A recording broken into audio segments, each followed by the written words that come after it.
Good evening, and welcome to Targeted Massachusetts Northeast Conference and home of the Allen Institute for Human Rights, broadcasting live from TM Radio and Boston, Massachusetts. You can visit the Allen Institute at aihr.foundation. My name is Frank Allen, and I will be your host for the evening. The views and opinions that are expressed by our listeners are not necessarily the views of Targeted Massachusetts, the Allen Institute, TM Radio, nor myself. It is the goal of this conference to be a place where people who are victims of organized stalking, Havana Syndrome, intimidation, electronic torture in all differing forms, and from various sources, can feel free to openly and safely discuss any of their fears, hopes, strategies, and solutions for themselves, and to offer advice, support, and encouragement for one another. It is understood that some people may not always agree with one another. So let us start this conference with the willingness to agree, to disagree, keeping in mind that it is much more important to support one another than for us to always be correct. Before I get started, I'm going to go into a small piece that just scratches the surface of hypnotism. I've said for many years that hypnotism is behind Nazi Germany and MkUltra, and I'm going to give you a little bit of proof tonight. But first, how many families or individuals could use $450,000? Probably quite a few. How about everyone that is here? The United States government is to give $450,000 to immigrants coming across the Mexican border, up to 1 million in some cases. The Republicans are calling the Democrats nuts. This just came off the news this afternoon. I don't know how old it is, but they have looked at immigrants that have been separated from their children, and they feel that they should have some money to get along with. Can you imagine close to $500,000 per immigrant family? When I first heard it, I thought it was for the lot of them. But it's not. It's for each family that was separated from their children. So, with that, I will get into my hypnotism piece, because this is just downright crazy. It'll take me a second here. Pull it up.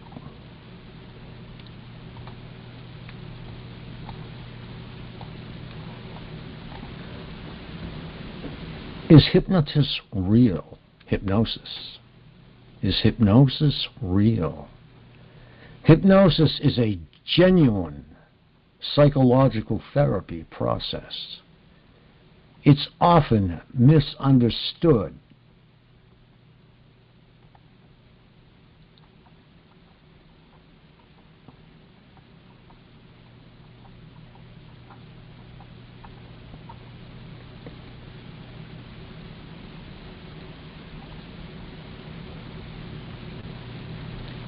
And not widely used.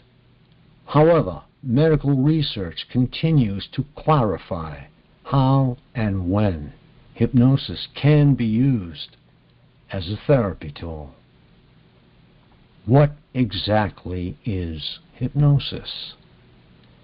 Hypnosis is a treatment option that may help you cope with and treat different conditions.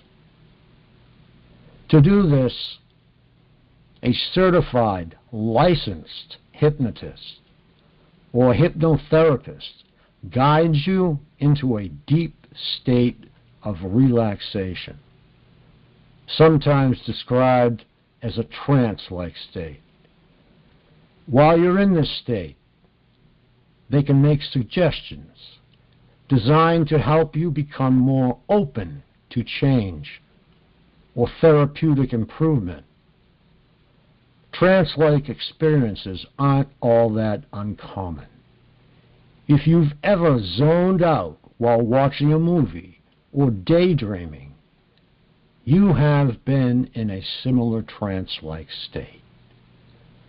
True hypnosis or hypnotherapy does not involve swaying pocket watches, and it is not practiced on stage as part of an entertainment act. Now, is hypnosis the same thing as hypnotherapy? Well, the answer is very matter-of-fact. Yes and no.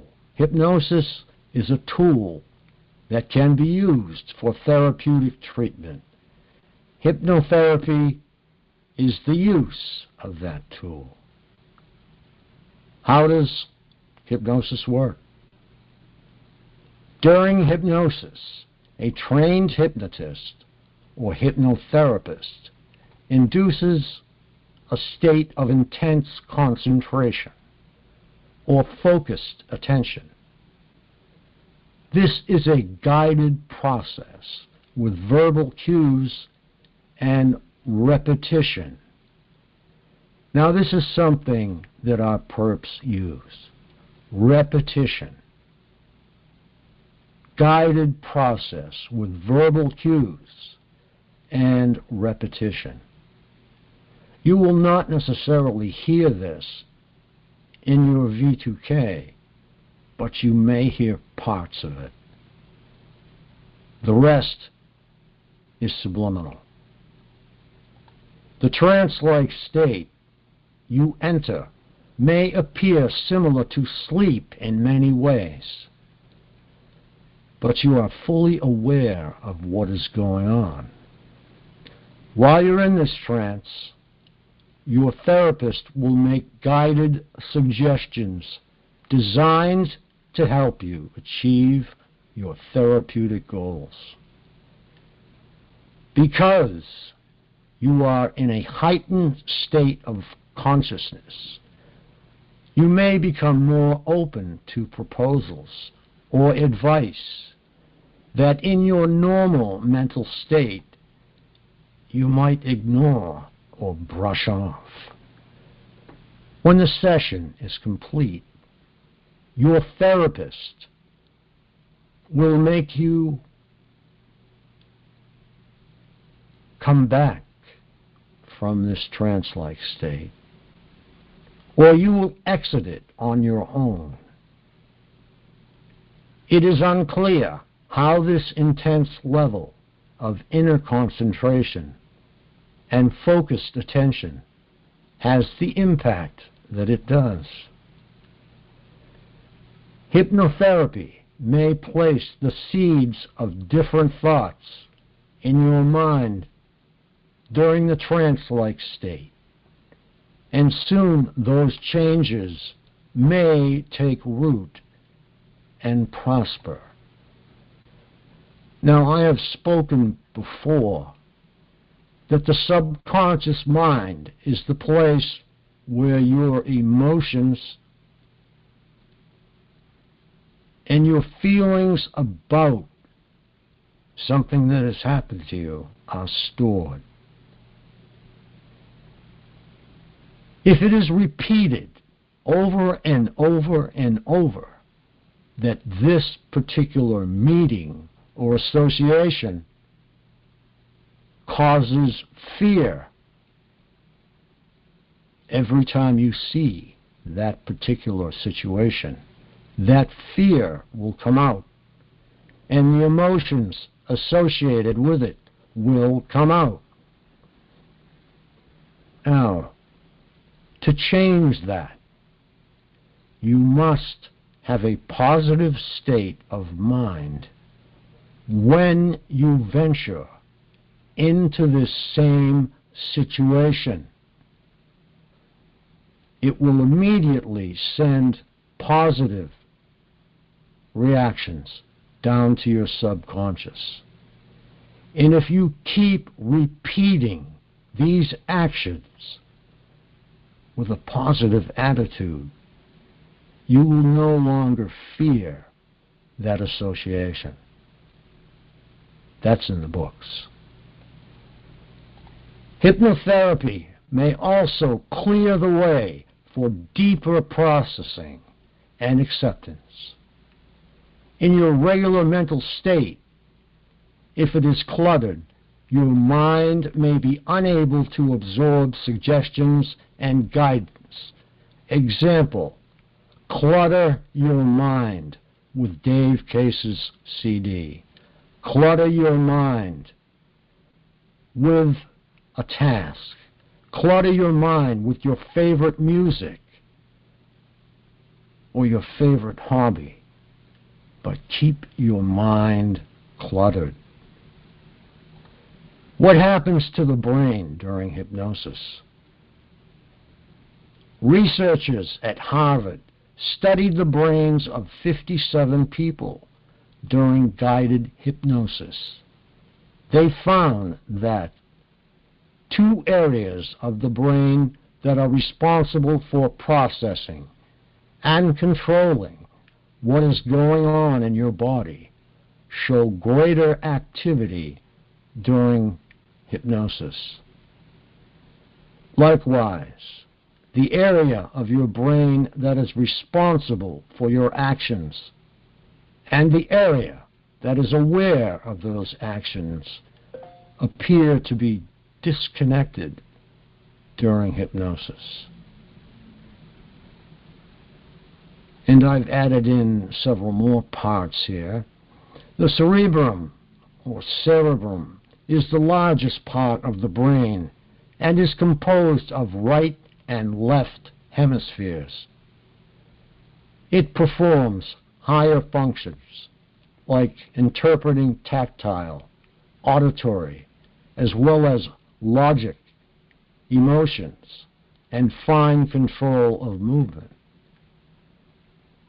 The cerebellum is located under the cerebrum. Its function is to coordinate muscle movements, maintain posture, and balance. That's curious, because one of the areas that we have problems with are balance. Maintaining posture is something that is taught or is naturally occurring. The brainstem acts as a relay center connecting the cerebrum and the cerebellum to the spinal cord. It performs many autonomic functions such as breathing, heart rate, body temperature, wake and sleep cycles, digestion, sneezing, coughing, vomiting, and swallowing. Since these are areas that our perpetrators like to play with, cover especially the lower part of your head and neck, as that's where this organ resides. Now, I've jotted down a few common words that are used during hypnotism. And the first one is stop. Anybody on the face of the earth, in whatever language they speak, when they hear the word stop, they immediately stop. The next question is why. The perps will give you the answer. Look at what. The perps will give you the answer. The third word is imagine. Imagine for one moment that if you do not do what the perpetrators say, they will punish you. Remember is the fourth word. The perps will say, remember what I have said, or you will be punished. This is all subliminal. Because is the next word. Because if you don't do this, I will punish you. Sooner or later is the next phrase. Sooner or later, this is going to catch up with you, and I will punish you then. Find yourself. Now, I'm taking these positive words, and I am converting them into how the perps would use them. Find yourself. Now, find yourself in this situation again, and I will make you throw up. Just pretend it's a nice sunny day. Just pretend are the two words. Just pretend that it's a nice sunny day and you are doing what I tell you to do. Then I will reward you with rape and torture. The next phrase. What would it be like if? What would it be like if you didn't follow my orders? The next, you will. You will do the dishes now. You will drink your coffee now. You will brush your teeth now. You will use the toilet now. You will.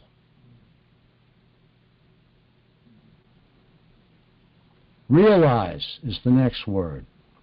Realize that we are in total control of you, and they are not in control of anyone. Suppose that we left tomorrow, what would happen to you? And I'm going to leave that with no answer. But they're all based in questions. What's it like when? What's it like when we blank? And the last one is and. Because this is the word they use to add on to their torture. So this is how hypnotism is used, and this is just the skinny on it. We can take this really deep. Okay, the takeaway on hypnotism is this. Distinct sections of the brain are visibly altered during hypnosis. The areas that are most affected are those that play a role in action, control, and awareness. Is it all just a placebo effect? It is possible, but hypnosis shows marked differences in brain activity. This suggests the brain reacts to hypnosis in a unique way, one that is stronger than a placebo effect. Like hypnosis, the placebo effect is driven by suggestion. All of this is suggestion. Guided conversations or behavioral therapy of any type can have a powerful impact on behavior and feelings. Hypnosis is just one of those therapeutic tools. Are there any side effects or risks to hypnotism? Hypnosis rarely causes any side effects or has risks, as long as the therapist is a licensed, trained hypnotist or hypnotherapist. This can be a safe alternative therapy option. Some people may experience mild to moderate side effects, including headache, drowsiness, dizziness, as I mentioned earlier, and situational anxiety.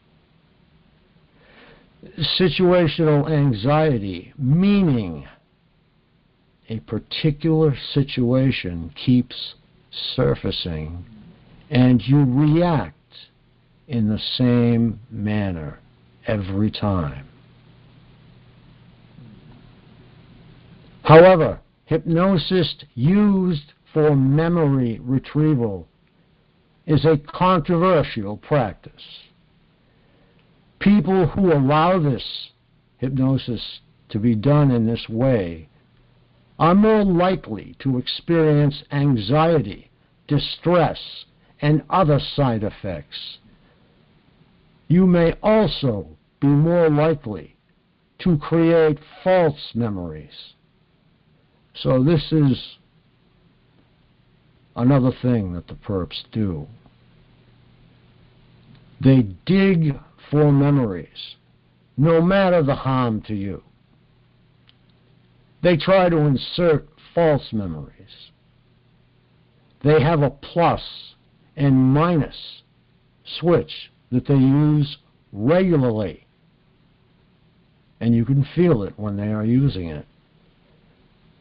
On a negative question or a positive question, you can feel the difference. They can turn a positive question to negative just by flipping a switch. Is the practice recommended by doctors?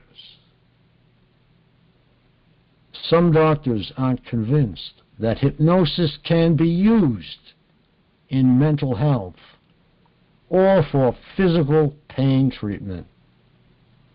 Research to support the use of hypnosis is getting stronger, but not all doctors embrace it. Many medical schools don't train doctors, or do not train doctors, on the use of hypnosis, and not all mental health practitioners receive training during their years of school. That leaves a great deal of misunderstanding about this possible therapy among healthcare professionals. What can hypnosis be used for? Hypnosis is promoted as a treatment for many conditions or issues. Research does provide some support for using hypnosis for some, but not all, of the conditions for which it is used.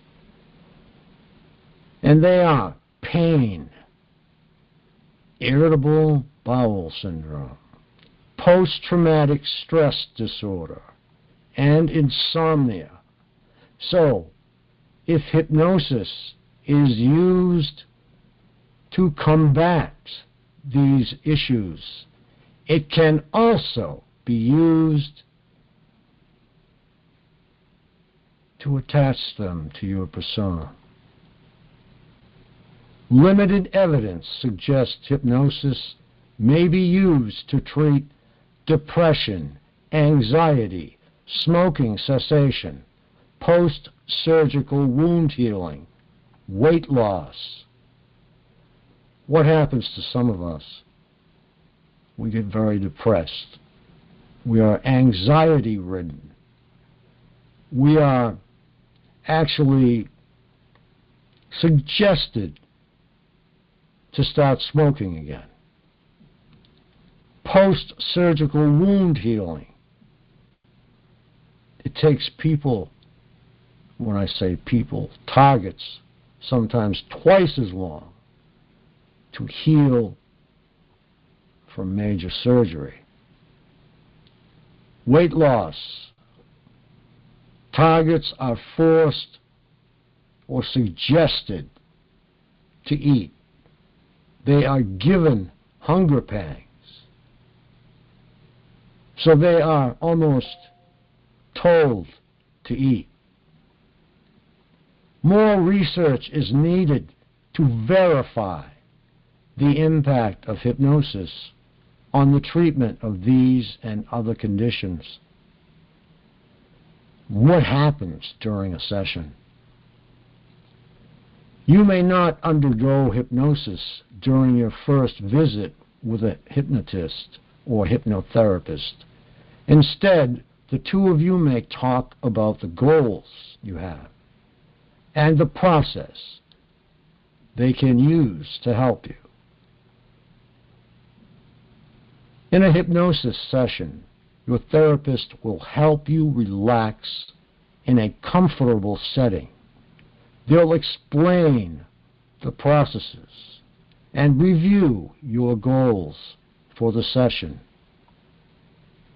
Then they will use repetitive verbal cues to guide you into the trance-like state.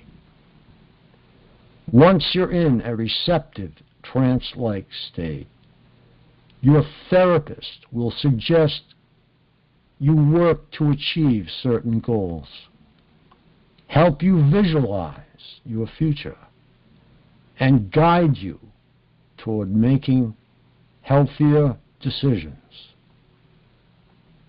such as smoking cessation. Afterward, your therapist will end your trance-like state by bringing you back to full consciousness. Is one session enough? Well, we get one every day probably, so. Although one session can be helpful for some people, most therapists will tell you to begin hypnosis therapy with 4 to 5 sessions. After that phase, you can discuss how many more sessions are needed. You can also talk about whether any maintenance sessions are needed as well. Fact versus fiction, busting 6 popular myths. Although hypnosis is slowly becoming more accepted in traditional medical practices, many myths about hypnosis persist.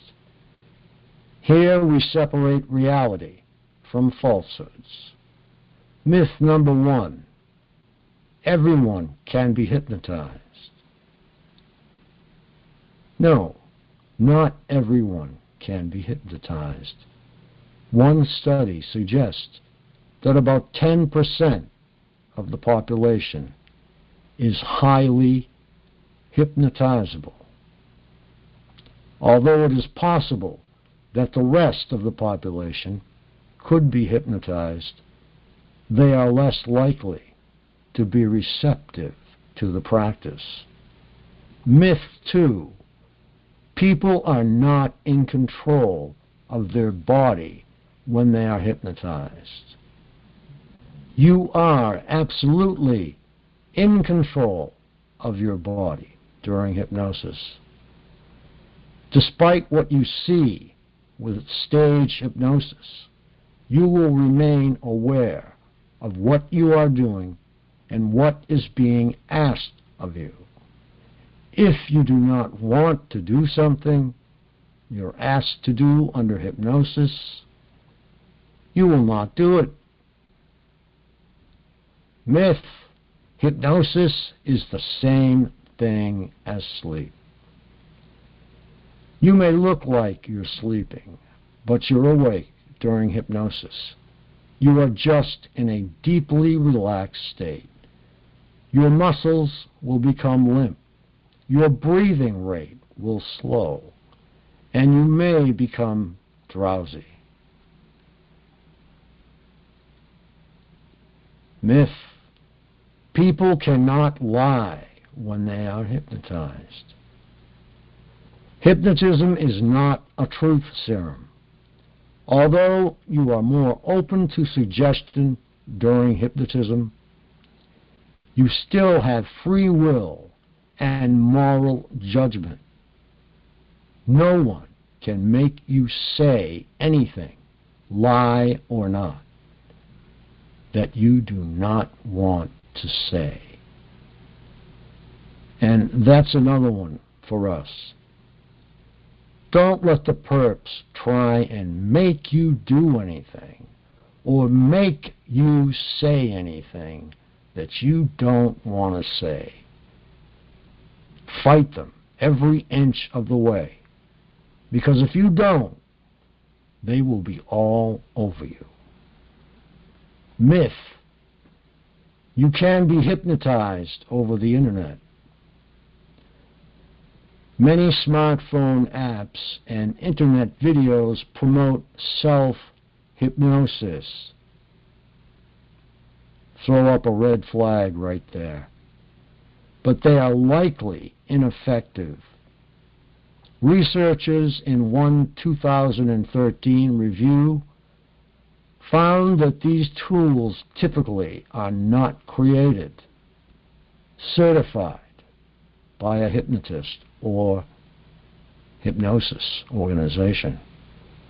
For that reason, doctors and hypnotists advise against using these. Some people have hypnotized themselves and have frequently ended up in a psych ward. Probably a myth. Hypnosis can help you uncover lost memories. Although it may be possible to retrieve memories during hypnosis, you may be more likely to create false memories while in a trance-like state. Because of this, many hypnotists remain skeptical about using hypnosis for memory retrieval. As I mentioned, the perps do not care. If they had a spoon, they would dig through your brain looking for memories. They do not care. The bottom line: hypnosis carries the stereotypes of stage performances, complete with clucking chickens and daring dancers. However, hypnosis is a genuine therapeutic tool, and it can be used as an alternative medical treatment for several conditions. This includes insomnia, depression, and pain management.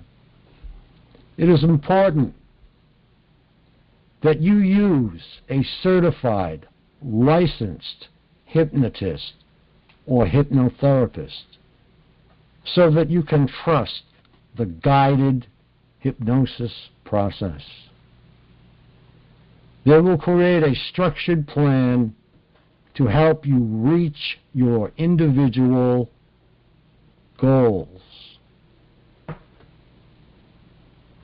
Okay, folks, that scratches the very surface of hypnotism.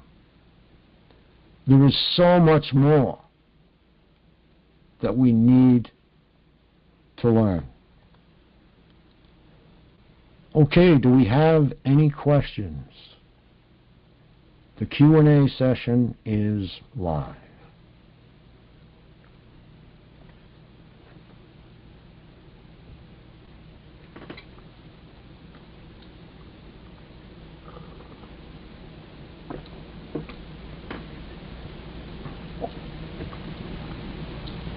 Okay, I will give you 1 minute, and then we will move on and open up the floor.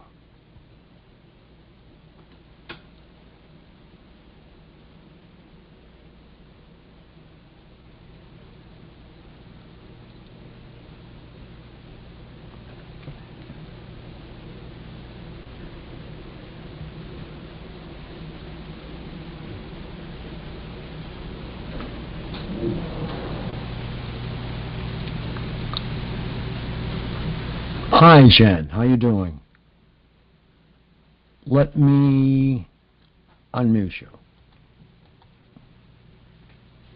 Go ahead. Hello. This is Frank, I presume. Yes, it is. Well, my question is, if anybody on this conference call knows how to ground chicken wire over a bed, I've been getting blasted for a whole year with varying intensities of microwave while in bed, and I know everybody gets this. Okay, I have a question. Okay. Do you live in an apartment building, or do you live in your own home? Well, unfortunately, it's a condominium. Okay. So if you go to Amazon and go to EMF and grounding for $29.95, you can purchase a really great device. Okay. And it comes with an alligator clip. All you have to do is plug it into the wall. The only circuit that is actually live is the grounding circuit. Mm-hmm.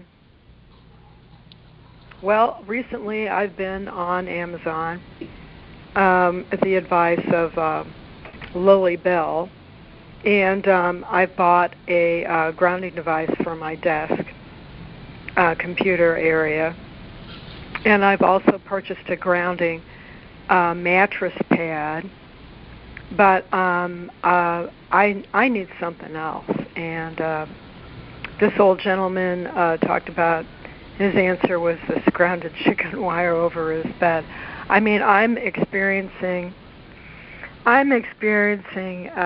microwave all day and all night. I mean, I've never, in all my years of being a TI, I've never seen such gluttony. It's as though I had a court case or something. And I have an answer for you. Okay. Your mattress has springs in it. No, I'm sleeping on an air bed. Do you have a box spring? No, it's an air bed. I blew it up. So okay. Yeah. So well, I'm assuming this wire that I want to ground is going to go under and over my bed. That's not going to do any good. Listen up. Get Okay. a piece of tin foil. Hook that alligator clip onto it and put it on your side.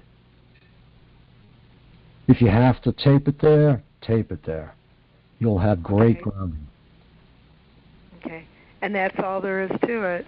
I've got to do something because, you know, I mean, this Try that. Okay. There is no end all. Grounding is not going to stop anything, but what it's going to do is make you more healthy to handle it.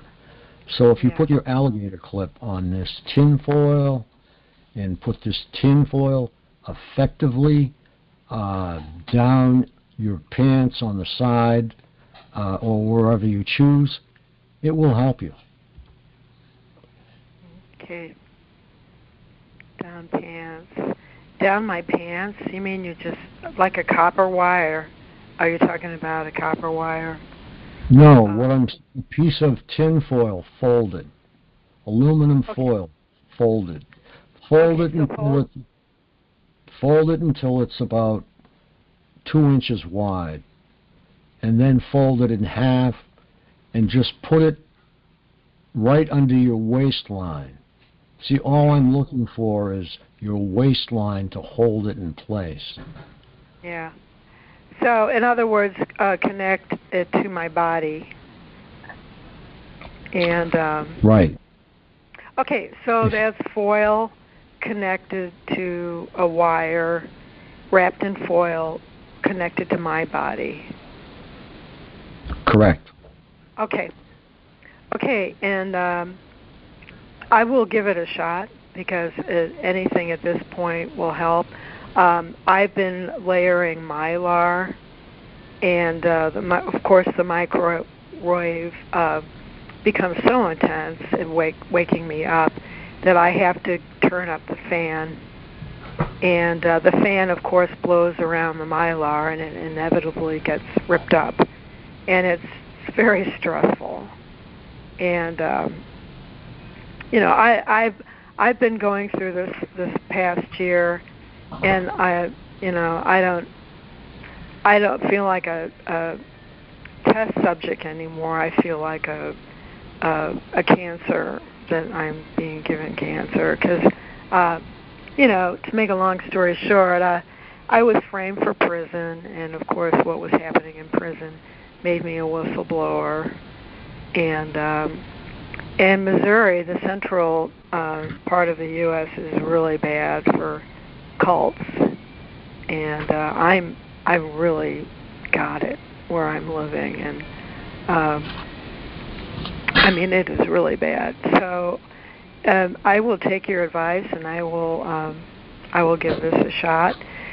Do I need to double the foil, or don't I need to make it in a couple of layers to be? Yeah, you need to fold it. Take a piece that is like a foot long and fold it, and keep folding it in we'll say 2 inches until you get to the end, and then fold that in half and hold it together with the alligator clip that came with the grounding device, and then put that down your skivvies on the side, and that waistband will hold it. Okay. So you're talking about a whole lot of foil. You're talking about something that goes under this air mattress and over the top. And No, you're missing the whole thing. I'm telling you to ground yourself. That chicken wire thing is for the birds. Bad idea. Yeah. Terrible idea. It's not going to work. The microwaves are just going to cruise right on through it. Yeah. Yeah, that's what I didn't see how that was going to block microwave. Okay, so all I need is a large piece of folded foil over the mattress, and I'm under it. No, that's not what I meant. I want you to take a piece that's only a foot long out of the box and fold it till it's about as big as a pack of cigarettes. And put it right underneath your waistline of whatever you wear to bed, and let the waistline hold it in place. Hook the wire to it. You're grounded. Okay. So I'm using an alligator clip with what kind of wire to the foil? Well, if you got a grounding device from Amazon, it came with an alligator clip on it. Okay. So I'm getting overwhelmed by large size when I can just use a grounding pad, and then. Yeah, you can use just a small. See, you want to touch your body with the grounding surface. So, if you touch your body with this foil, you will effectively ground yourself. Okay. Yeah. All right. It's a good education, and I'm overdue doing it. I've seen people put their feet on a grounding pad and I guess plug it in. I've never tried to do it before at their computers. But my problem is not just at my desk, but it's especially at my bed, because I'll get it all night. I mean, I'm not exaggerating. It's like, I've got a cult that's obsessed with stopping me, and it's so intense. It's almost all day and all night. And these two men want to kill me. I mean, I don't like being melodramatic, and I don't like scaring other TIs, but this is really bad here in Missouri. I'm Jen from Missouri, by the way. So I will give it a try. They all say we're going to kill you, and they've been telling well, this isn't just saying killing. This is an acceleration of microwave and electronic harassment, and it's just too much. Don't call it harassment. Call it attack. Yeah, it is assault. I say assault. And felony you get it. Assault. Yeah. Felony assault. Keep remembering that word. Yeah. Felony assault. And remember Havana Syndrome. Did you fill out the questionnaire? I wish I had known about that, because I would like to report this thing to a corrupted police department here using the Havana Syndrome, which I think is really about the best way to do it, which I intend to do. I must do something, but I'm certainly not going to get myself involved in a mental health screening and all that jazz. No, that's not going to happen. I will, if you email me at frank@aihr.foundation, Okay. I will send you the email address. And if somebody has it, unfortunately you're on, I think it's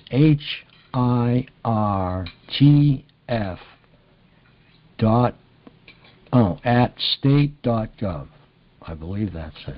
Oh, yeah. Well, give me your email. It's frank at aihr.foundation. AIAHR. No, aihr.foundation.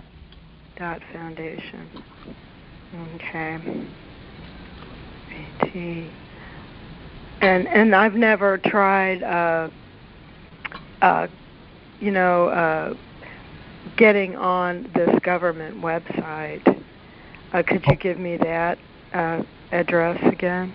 Okay. The government website, I don't have that in front of me at this time, and I have some. Well, I wrote it down somewhere. I'm just so exhausted, and I have to find it. Okay, I'll send you a little packet, all right? With the email. I'll send you the email address. I'll give you the website address, the whole 9 yards. Okay. And please fill that out. This is the only time that the United States government has ever reached out to us with anything. And in this case, James Giordano is part of it. James Giordano is an Italian spelling. Yes, it is. And he's spearheading. Okay. Okay. I will. I'll get an email to you so you know where I am. And you know, I'm at a point where I gotta keep fighting. I've done it a long time, but I need more technical information, and you know, that's the way it is.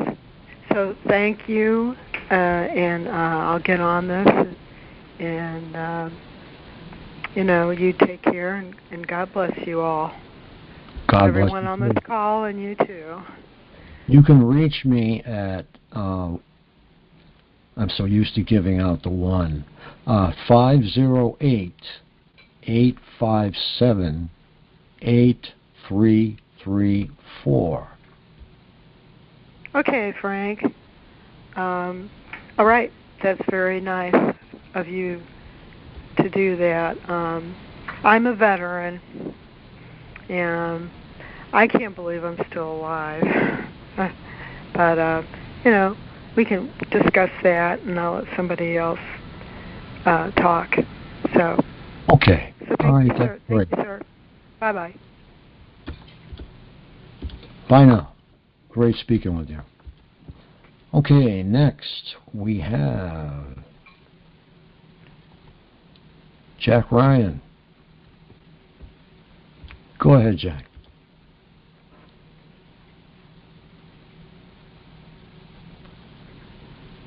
Jack Ryan. Jack Ryan?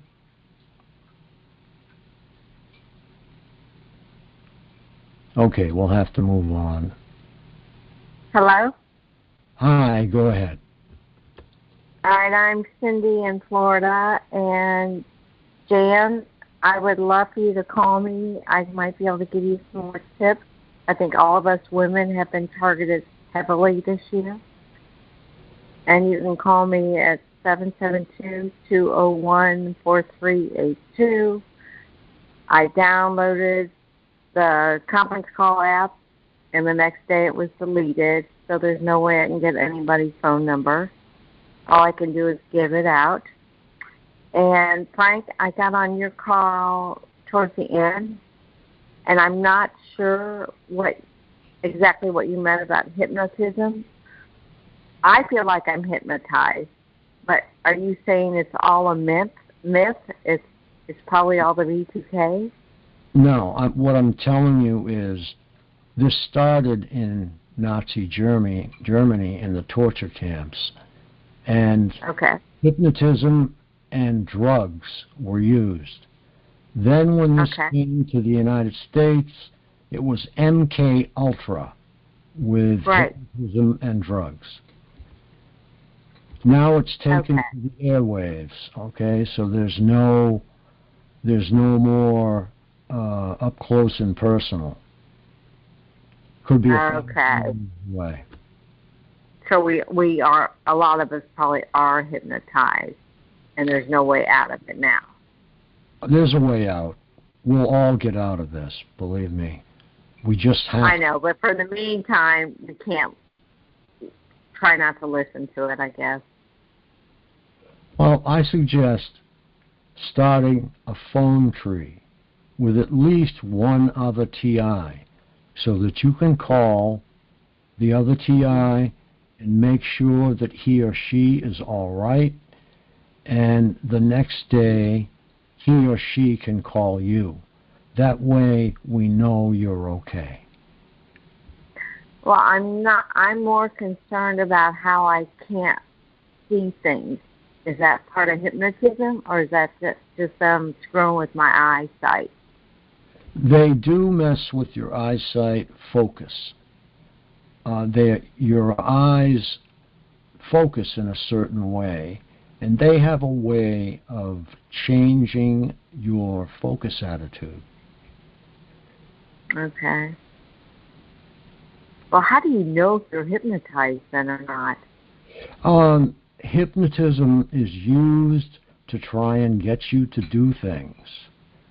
If this is early on for you, they are already trying to get you to do things. They No, this is 10 years. I'm 10 years now.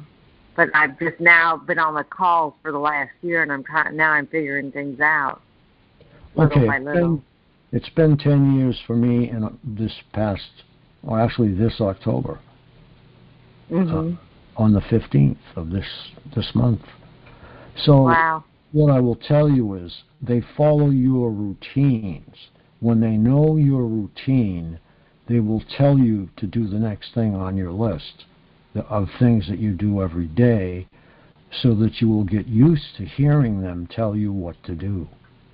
So even though I don't hear it, it's the subliminal word. Oh, the subliminal is there. You should be able to feel it. How would I feel it? I can feel it, see it, and almost taste it. Really? Because you're so smart. Okay. I know. Okay. What we'll do is, if you give me a buzz, I'll try and work through this with you and try and tell you what to look for. Okay. And where to look, like all right. The left side of your head. But my phone number is 508-857-8334. I am giving the rest of my life to the defeat of this scourge on mankind. Correct. And I appreciate all you're doing. Thank you so much.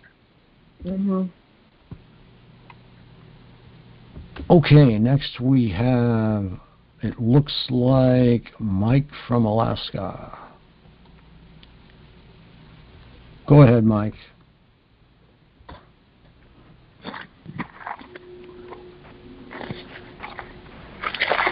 Can you hear me, Frank? Yes, sir, I can. In response to the lady that was, or that called and said she's getting assaulted with microwave RF radiation when she's sleeping. I get it every night, and then I get it during the day as well. So it's 24 hours. But when I'm sleeping, every night I wear my Mylar hat that I made. And what I did was I folded the Mylar maybe 2.5 times. I made a hat over it, made a hat out of it, and then what I do is I wear a hoodie sweatshirt, and I cover my head on top of that Mylar. And that seems to mitigate whatever they're doing. I know in the morning when I get up, I'm dizzy and stuff and get headaches, but it doesn't wake me up. You know, I mean, I get up once or twice a night every night. That's normal, but that mitigates a lot for me at night. Then during the day, what happened yesterday was they really started, I don't know, I mean, the radiation was so bad that I had to double my tinfoil hat. I wear my tinfoil hat during the day, but I was walking around stumbling and drowsy and, you know, and my head was throbbing. So what I did was I just doubled my tinfoil hat, and that really helped. I could walk around and do things. So doubling the tinfoil helped me just yesterday. But what I wanted to say is that I'm bathing in this RF radiation in my apartment. And how do I know this? It's when I go outside, I start feeling better when I go out for a walk. My head is clearing. and it's cold out there right now here in Anchorage. It's about just below 30 degrees. And I walk outside without a hat so that I could cool my head. And I feel good, when I go for a walk. And as soon as I come back into my apartment, boom, I could feel it. I could feel the radiation in my apartment. Mike? I can't see it. I can't touch it. But it just hits me. Mike? But I have a suggestion for you. It's what I do.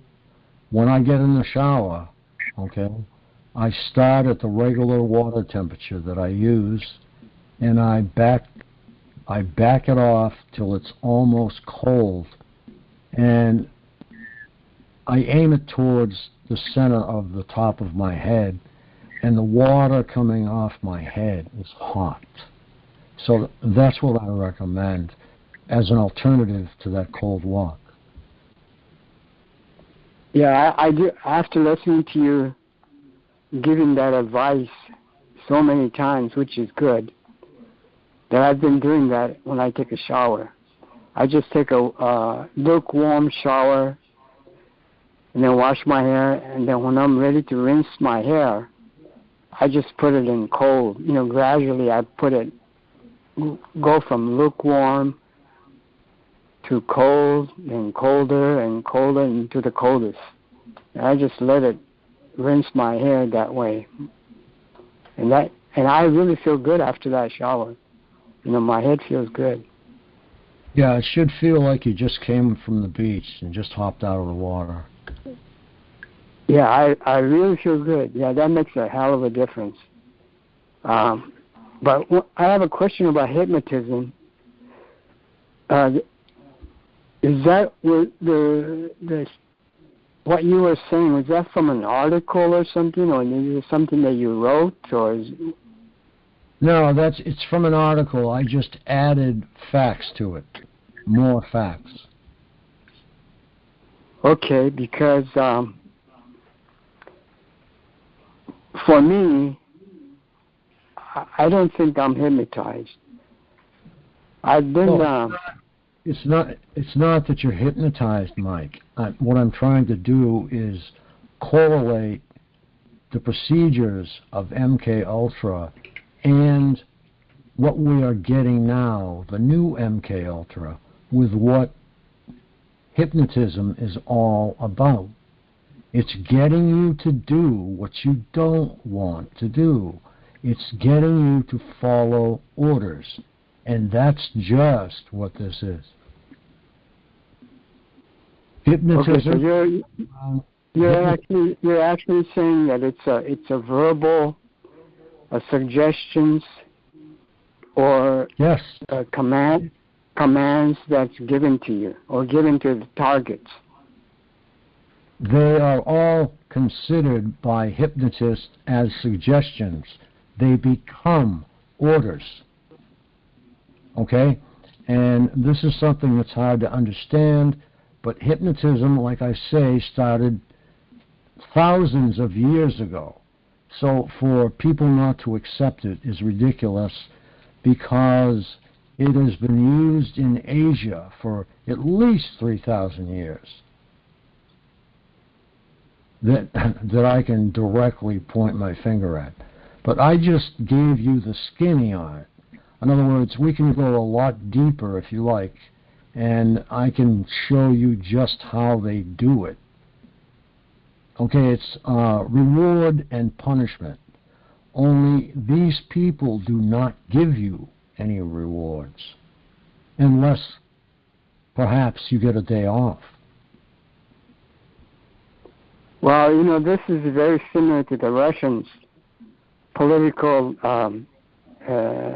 they call that Pavlov's dog conditioning. Okay, the Russians yeah, and the United States worked very close together. Very close. We had Russian scientists over here. We sent our own scientists to Russia. 9/11 came, and that stopped. So I will tell you right now that Russia is so advanced, it's not even funny, but so are we. That's right.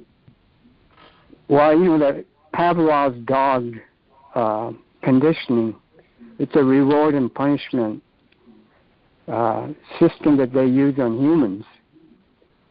Reward and punishment. And basically hypnotism. Yeah, they call it let me see, Zerdison, I believe. Zerdison or Zerdising, something like that, in East Germany. Sorry to interrupt. Was the evidence that someone is hypnotized or under hypnosis or under severe suggestion is, I mean, this is just something that you could readily see on an everyday life. When someone is addicted, has an addiction, that person is, you could almost say, is under suggestion or under hypnosis. But it may not be from a hypnotist, but it can be from, you know, just like media. It could be someone speaking, someone with somebody with authority who could convince you, make suggestion to you. Anybody with high authority, with lots of charisma, you know, they're like a hypnotist, but we just don't know it.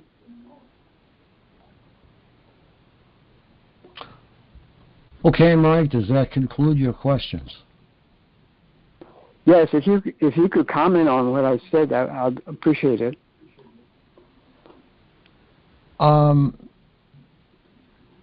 That was done in Russia. In Russia, they had what is called the Lido 4 machine that was used. And they could vary the frequency, and they could make a whole room full of people fall asleep.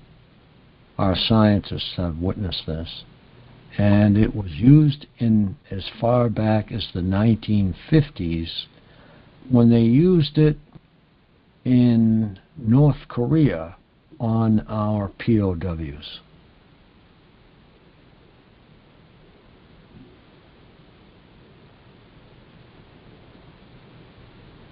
But what I wanted to say was that the hypnosis is happening every day in our lives, not just to the target, but to the general population.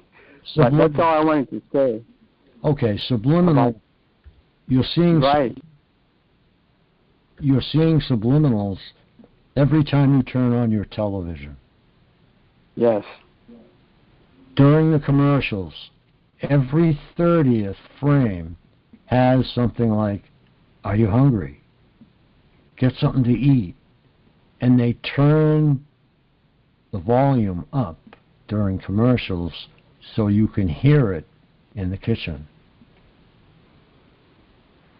Okay, will that do it, Mike? Yeah. Yes.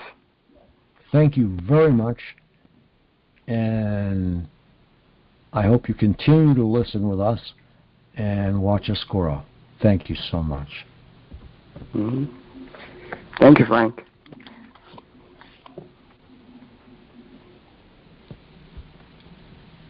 Okay, Anonymous, you're unmuted. Hi, Frank. I'm glad that you are feeling well now. I have a question. I know that I sent a letter to the state, and they replied into that. However, they said they give you a call to follow up to the FBI. I just wonder, or you can give me advice if I call the FBI to see what's going on, or to let them call me, or continue, or let them continue the investigation. Let them, they will be continuing the investigation, trust me. This is a big investigation. They are not going to stop until they uncover what is going on. They're like a bulldog. Once they get something in their teeth, they don't let go. So when you received the return email, it said, thank you very much for contacting us and filling out the questionnaire. And they have already mailed that to the FBI. And you have the option now to call the FBI and, just tell them how your day is going. Reference the State Department. Reference the questionnaire. Reference your past, if you like. You are, at this point in time, able to contact the FBI with some certainty as to getting an answer instead of guff like we usually get. Okay, so I will try to give a call and ask them for the answer, if they still continue, or because that was kind of to let them get the investigation, and maybe probably they will give us a call to everyone. Okay, that sounds good. And I would like to have, I'd love to have somebody call into one of our listener lines. They're now functional, and call the FBI, and we'll all listen in. We'll try that some night and just see what happens. All right, thank you so much, and I'm happy, really happy that you feel better. Okay, thank you so much. Thank you. I got so many cards and letters, I don't have room for them. All right, thank you so much. Yeah, bye.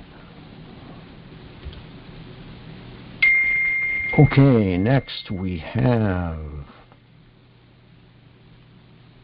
Hill, Cornelia Hill. That's what I'm saying. Go ahead, sir. Ma'am. Yes, I was going to ask you, Frank, when you said that they're investigating this phenomena, I wasn't sure if you meant just the microwave weapon, and if you were in reference to that, or if you meant that they were actually investigating our inquiry directly to the targeted individual community. They are investigating our inquiries as well, as the more information they get,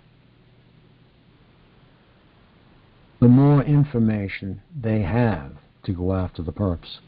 And yes, this investigation is going to be thorough. It's going to be concise. It's going to be awesome. The perps just took the word I wanted to say.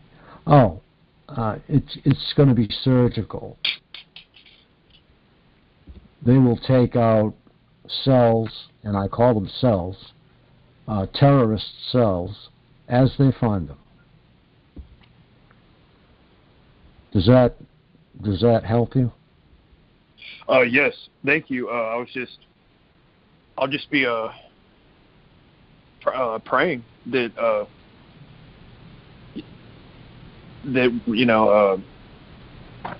they're taking the words from me right now. They're blocking me. I was going to say fruitful, but I kind of delayed. I just hope that whatever it is that they investigate, or whatever that I hope that it is, that there is headway made, that there is a genuine sincerity, and that maybe there might actually be some type of a headway. I mean, it's happened before. Well, MkUltra, keep in mind, this is the first time that the government has handed us a scroll. Well, that's what I call it. Right from the hands of God. That's what I call it. And I think we'll be in communication, in depth, with the State Department. It's not every day that the State Department answers an email.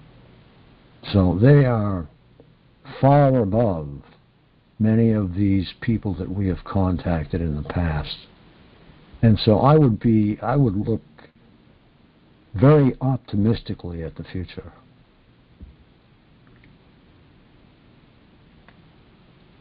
Yeah, I'll keep my prayers toward it.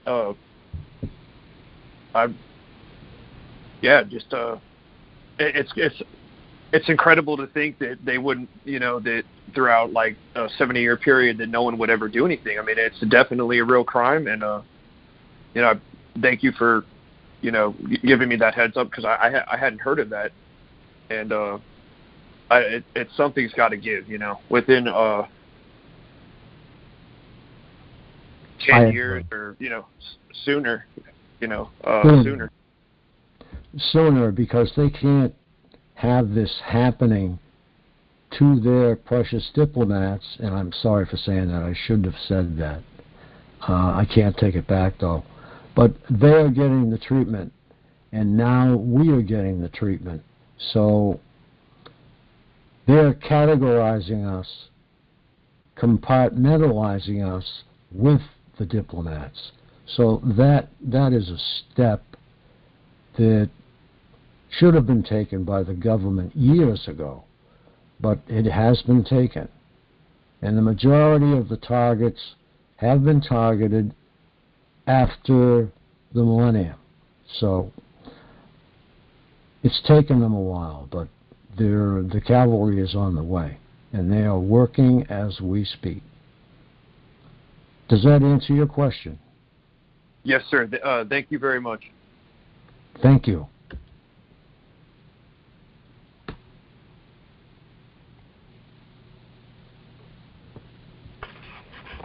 Okay, go ahead. Hi, Frank. Hi, how you doing? First thing I want to say is I love you dearly.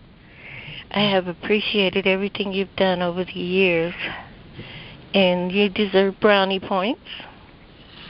I appreciate it. Just letting you know. You opened my mind to something, because I've been sitting here listening to you.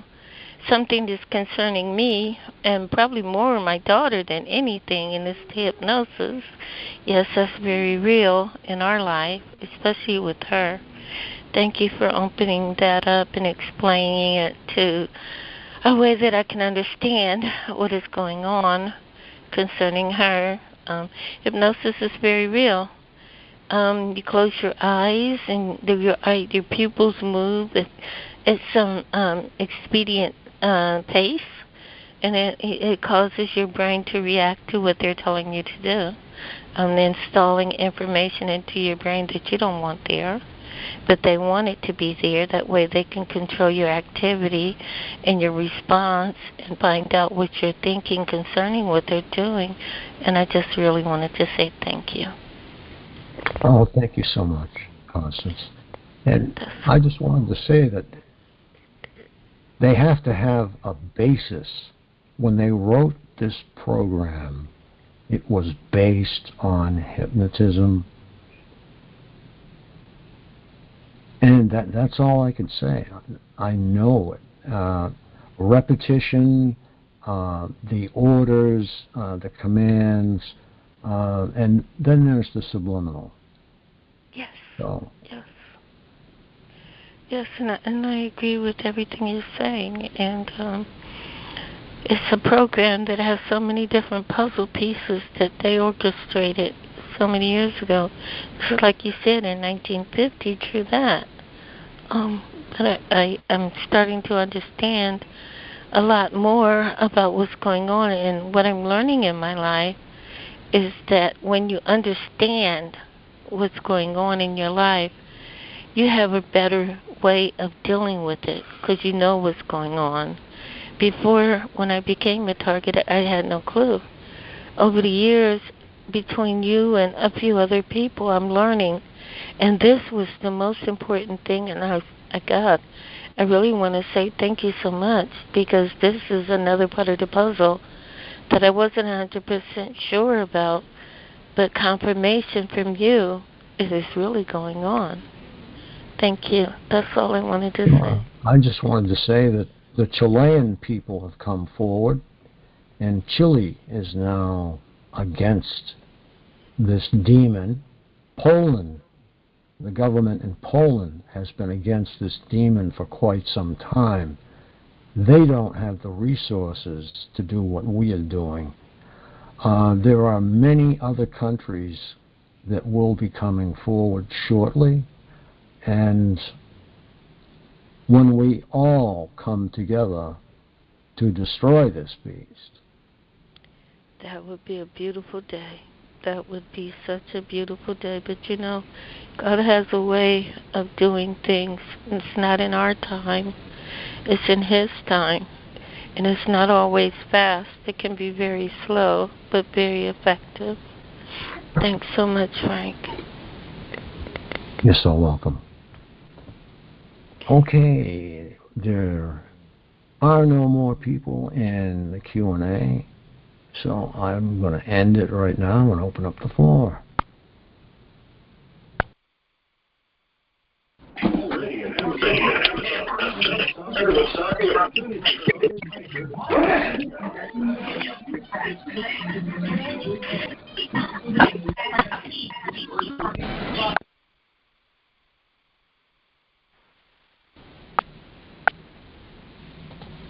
Okay, I just wanted to mute everybody because everybody was unmuted, and the sound coming through here was unbelievable.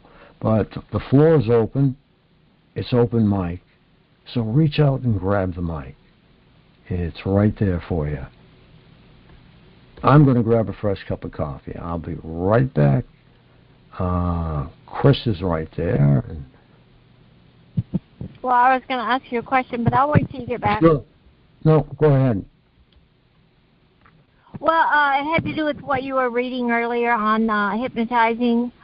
I don't want to confirm what because it got kind of noisy where I was at the time. I want to confirm that you said that they can't make you say something you don't want to say. Is that correct? Did I hear that right? Yeah. No, you can stick to your guns. You have to be strong. You have to stand up to these people and spit in their eye. And yeah. I agree, but I want to hear it from someone other than myself, because I always think I'm talking to the wind when I talk to other TIs who blame the perps for what they just said. Right. Yeah, you can. And I'm not talking somebody with forced speech. We don't have that many with actual forced speech, even though some might. Okay, I'm not saying there isn't any forced speech, but I haven't seen much of it. What I have seen personally as well is taking words, taking phrases, and just taking a whole thought and electrocuting it. And this is exactly what they're doing. They're electrocuting this particular area of your brain and destroying the thought. Either that, the other option is overwhelming your brain with BS. Yeah. And I agree about, I've only heard in the 3, 4, 5, almost, well, maybe at least 4 years that I've been listening to these calls every night, I've only heard a couple of TIs actually have true forced speech. So I just wanted to confirm that with you. But I'm with you.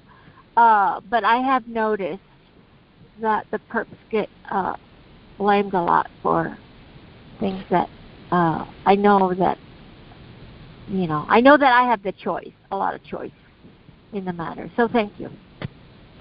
Sure. No, I have free choice. There is nothing that I say that is forced. The only thing I suffer from are losses, immediate, right when I'm ready to say the word. And I can see the word, but I can't say it. Almost see the word. And that's the way they like it. They want to dangle it in front of you like a carrot. They even asked me, well, how much would you pay me to let you have that word? And I said, yeah, right. Yeah. Yeah, right. But Okay. never fight that. Never fight that. Yeah. Because if you fight it, you'll damage yourself. Yeah. Yep. Thank you. Sure thing. Okay, now I'm going to grab that coffee and I'll be right back. Chris was here. He doesn't have to be here, but he is. So that's really nice of him. And thank you, folks, for your support, your cards, letters, donations. We need more donations to float the boat. But, you know, we can only do so much, and you can only do so much. So, I'll be right back. God bless you all.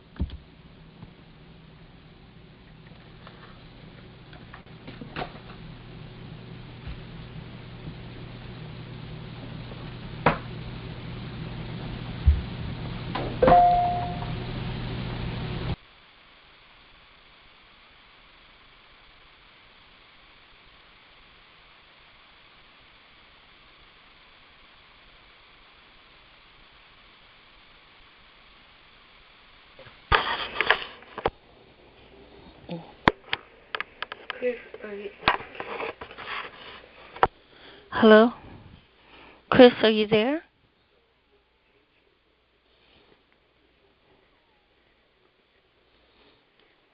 Okay. Is Marilyn on here tonight?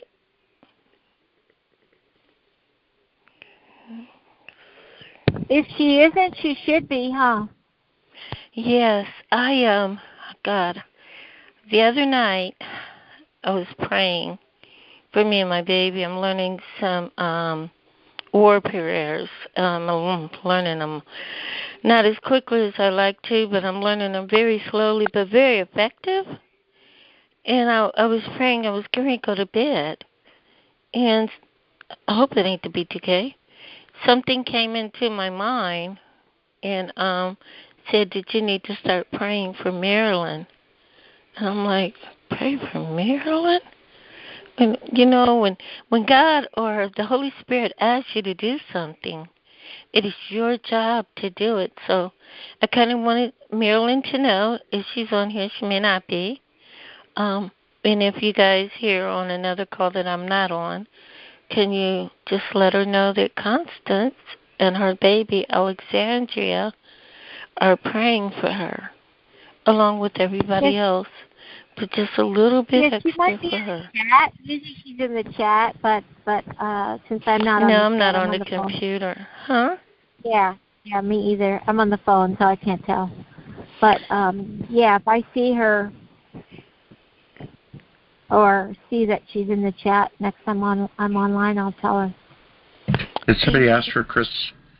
Mr. Chris? I did, because I know hi, that... Constance, sweetheart. Bless Hi. you. Bless you, sweetie. Bless you. I was just sharing that. I don't know if it was a subliminal message or what it was. The last night I was on here, something came into my spirit and told me to start praying for Marilyn, which I pray for all the TIs every night, me and my baby, on our knees before we get into bed. I'm teaching my baby how to pray. I am teaching my daughter how to fight with the weapons we have to use. Yes, and it's she bent her little head down on her hands today, and I brought tears to my eyes. I said, "Hallelujah, my baby's learning how to fight." So, I got that in my mind to pray for Marilyn, which is good.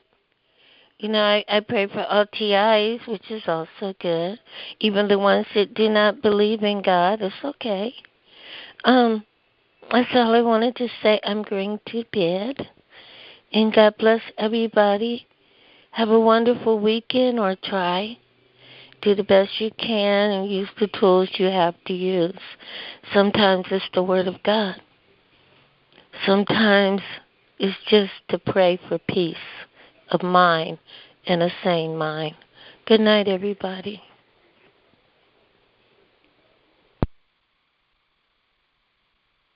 Bless you. I think Frank Allen Is Frank Frank there? Allen, are you available, or is it he take a break? Hello, everybody. Or, Hey, how are you? I was just had a quick, pretty good. I'm new at this. It's actually my first day. Actually, oh my goodness! Reached out Hey, to one of your guys' yeah, this is reached out to one of your guys' people. I never had a call before this. Yeah, come on in, buddy. Talk. So I have actually the target. I was real nervous. I didn't want to sound crazy or nothing, but so where do I start? This has started for me in Chicago, Illinois. I started with these websites.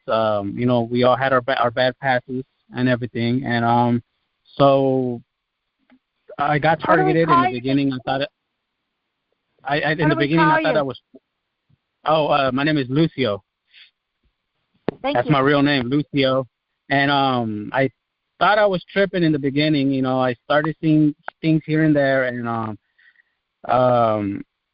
thought it was just my imagination, and I thought it was me, because at the time I was drinking and things like that. So I was like, well, maybe it's something, that I'm taking or something. So I had left everything, and I'm recently going through a divorce. I don't know if the targeters are making me think that it's my ex-wife doing this to me, but I went from Chicago to Alabama, from Alabama to North Carolina. I got followed all the way from North Carolina all the way to Oklahoma, that I had to take these routes, these like old school routes, Route 66 and everything, to try to lose them. And as soon as I got to California, it was good for a moment. And I was speaking to one of the ladies. She said sometimes these targets make you think it's somebody close to you so they could isolate you.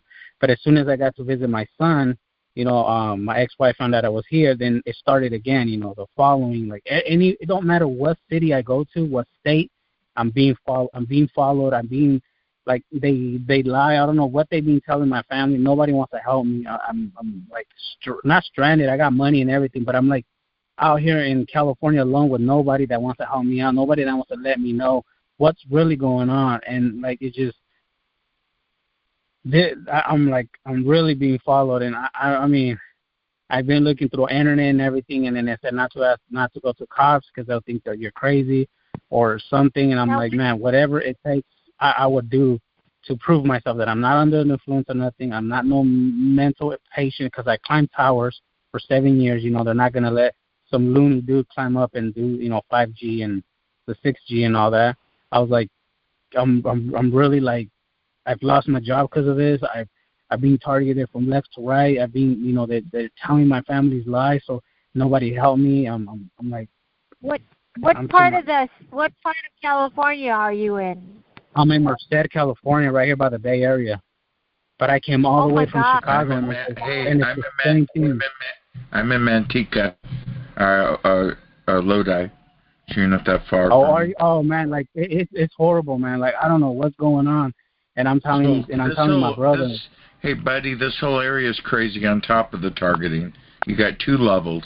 And I tell my brother, I'm like, dude, I'm telling, and I'm a gang member too, and I know that it's not my gang, because I have my paperwork here and then everything, and then I ask my friends what's going on. They're like, man, you got yourself into something that's like way and beyond. I'm like, what are you talking about, bro? I was like, I've never got into nothing that I'm for sure I'm not got into myself. I was like, the most I've got into is trying to help, the trafficking kids, the websites and everything, trying to target them. I've gone to that part where I want to help people like that. I don't want to be living this bad life. I don't want to be in the other side no more. I don't want to be, locked up. I don't want to be doing, I have little girls. I have little kids. I want to help people like that. I was like, at the most, I'm thinking that could got me into this, because I'm into cybersecurity. I'm going to school for that and everything. I was like, but that's really good. For now, I'm not that job is important right now. That's a good choice you made.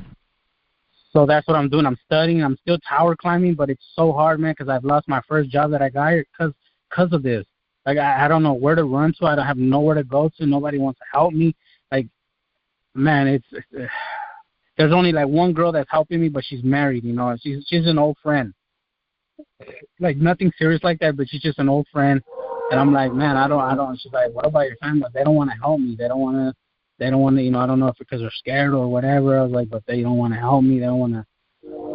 Like, it don't matter where I go. I went to Stockton, I go to Tracy, I go down here, and it's the same thing over and over. I'm being followed, and I'm like, I don't even know what to do no more. Like, I'm an old white dude, and they went after me too, and the sheriff had a helicopter above my house, and they ended up taking my neighbor's house, and they treated me like a criminal because I did a little meth, and I had like a 2-week relapse on meth after doing it in the 80s, and I had the sheriff and this guy, my neighbor, after me, and then I got the telepathy for 20 years now. I've been sober for 20 years, and they still harass the shit out of me. Damn, yeah, I don't mess with that, man. I don't mess with drugs. I don't like. I mean, I used to do cocaine, you know, that meth, like, you know, the meth, you know, dude, the meth isn't the problem. It's the people around and the shit it causes. It's weird. It's like a magnet drug, you know? I mean, I'm to the point I don't know what to do no more, man. Like, I put in incident reports because that's what they told me to do first. Or like, put an incident report so in case you do call the cops, you'd be like, yeah, I let you guys know. I put a report already. So like that, they wouldn't take you into no asylum or 5150. I was like, okay, so I did that. They're like, I looked on the FBI website, and it says that they are after people like this. You know, a cyber, what they call it.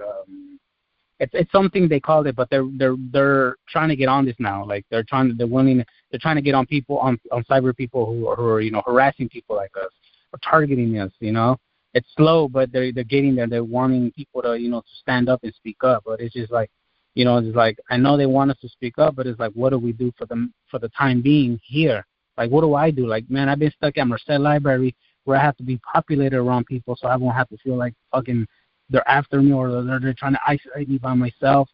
And I was telling the lady, I was like, you know, my brother tells me, you know, they're like, well, you're a gang member. We'll carry, you know, you have a gun, go do your thing. And it's like, that's what they want.